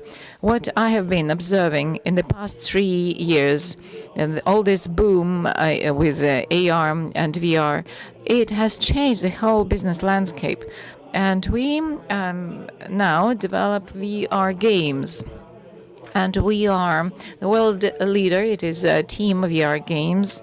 We are a leader in the world, and we analyzed all VR technologies available in the world. And after we reached that leading position, we decided to join the education market, and it is much wider. And here we made a mistake. So the mistake was, I thought that VR technology will enable to create educational programs of the future, that they will exclude people from educational processes, but it is not so. It took us 2 years to develop the VR platform for education, but then we closed that project because when you put on this VR goggle helmet, you are in the VR space and you don't see any people around you. But educational process, it is a collective thing. At school, you are together with your classmates, with your group mates. So the educational process is always a collective one. And this is how you accumulate knowledge and skills. And VR is not appropriate for this. And now we have a new platform, VERONA, and it is one of the first platforms in the world that ensures training programs to be accompanied by a virtual reality. The giant companies already announced that VR is just a transition to AR, and the augmented reality will be of a larger scale and it will be widely used in practice. So, but VR ensures deep involvement for people in entertainment. But I'm speaking about everyday use. For example, some prompts. I'm using papers now, but in a couple of years, I will be using goggles and or spectacles. So you won't see that, but I will be reading it in those special lenses. And this platform, like World NOAA, it is called. Yeah, so there's a whole educational process. Okay, there's a virtual desk and different subjects like geography or chemistry, and we use gamification, and we also teach them life skills and how to behave in different difficult situations. So, and this is the only technology, AR technology, it will help to deal with the shortage of teachers. Teachers and people who can pass on their knowledge and skills. Can you imagine that you will be able to work with the best teacher? So you see this teacher in front of you, and this can be also done collectively. Because augmented reality enables us to see what is around us, and there are no joysticks. You know, joysticks and those helmets, this is what we need for the utilization of VR technology. But augmented reality means that you are free to use your hands and you can get a good command of these new knowledge and skills. We test all these startup ideas, and this is my third company, and our second insight I can share with you is to understand that the future of education belongs to AR technology. It took me 2 years to understand it, and now I can be absolutely honest to talk about it. This is how it will be done in the future. And what do we lack in the world? And what we introduce 5G technologies in Russia, and connection in new technology is extremely important. So the speed of passing on information is extremely important. And even my small technological startups, I need 5G everywhere. Then it will be possible to open up not only private schools and virtual classes, but it will be possible to create mega cities or even universes where people from all over the world can get together, and these are called metaverse. We can speak about a metaverse, but these will be online universities using cloud technology, and for that we need 5G. Right now we use 5G with modern routers, and it is inside classrooms. But if this 5G is available absolutely everywhere, then we will be able to use the whole potential and put into practice all our ambitions. And this is my goal, to ensure this education is available to everywhere. And as I said, As I said, this platform is called Mira Znaika. Mira is the name of my daughter, and Znaika is a person, know-it-all person from a children's book. And I conclude my speech and pitch. Today I was listening to all the speakers, and I was writing down some information and phrases. And I believe the major lesson you can take with you, the main message, is that now, at the time of this technological transformation, we need to develop in our countries and cities, we need to develop sovereignty and independence of our own business.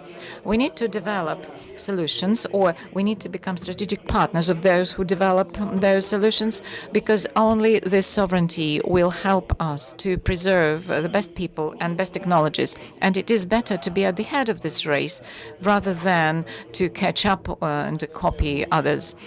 And when I was listening to Michel, I wrote down his phrase. He was speaking about the human-centric approach, that there should be always a human touch in all the technologies. And I believe this is the key point about it all. And the phrase I wrote down, and I will finish with it, a rhetoric question. The Industrial Revolution made humans robots, but AI will liberate the people. And the major question is, what will people do with this freedom? Thank you very much. Thank you very much, Sergei. That was the vision of an actual businessman. That is his outlook for the topic of our today's discussion. Myself, being a representative of the academia, I'd like to emphasize the following observation. The dilemma of artificial intelligence and human intelligence is somewhat artificial per se.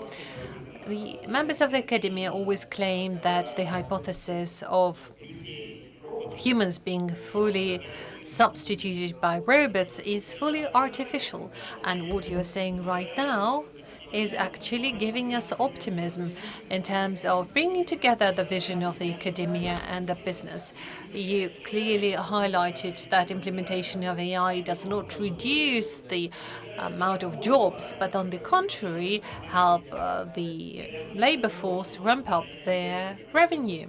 And I guess this is exactly the state of affairs that we should aim for in our business and our recommendations in economic policy measures. And certainly we need to make sure that we align digital technologies with our objectives to make our lives better and richer. Dear colleagues, we have exhausted the time allocated to our session. Taking into account the fact that we started later, we have been able to stay in time allocated to us by the organizer. I'm genuinely grateful to all the speakers for staying in time, complying with the time limit allocated, and I'm also very grateful to the audience who hopefully enjoyed our session. Thank you very much today for your attention today.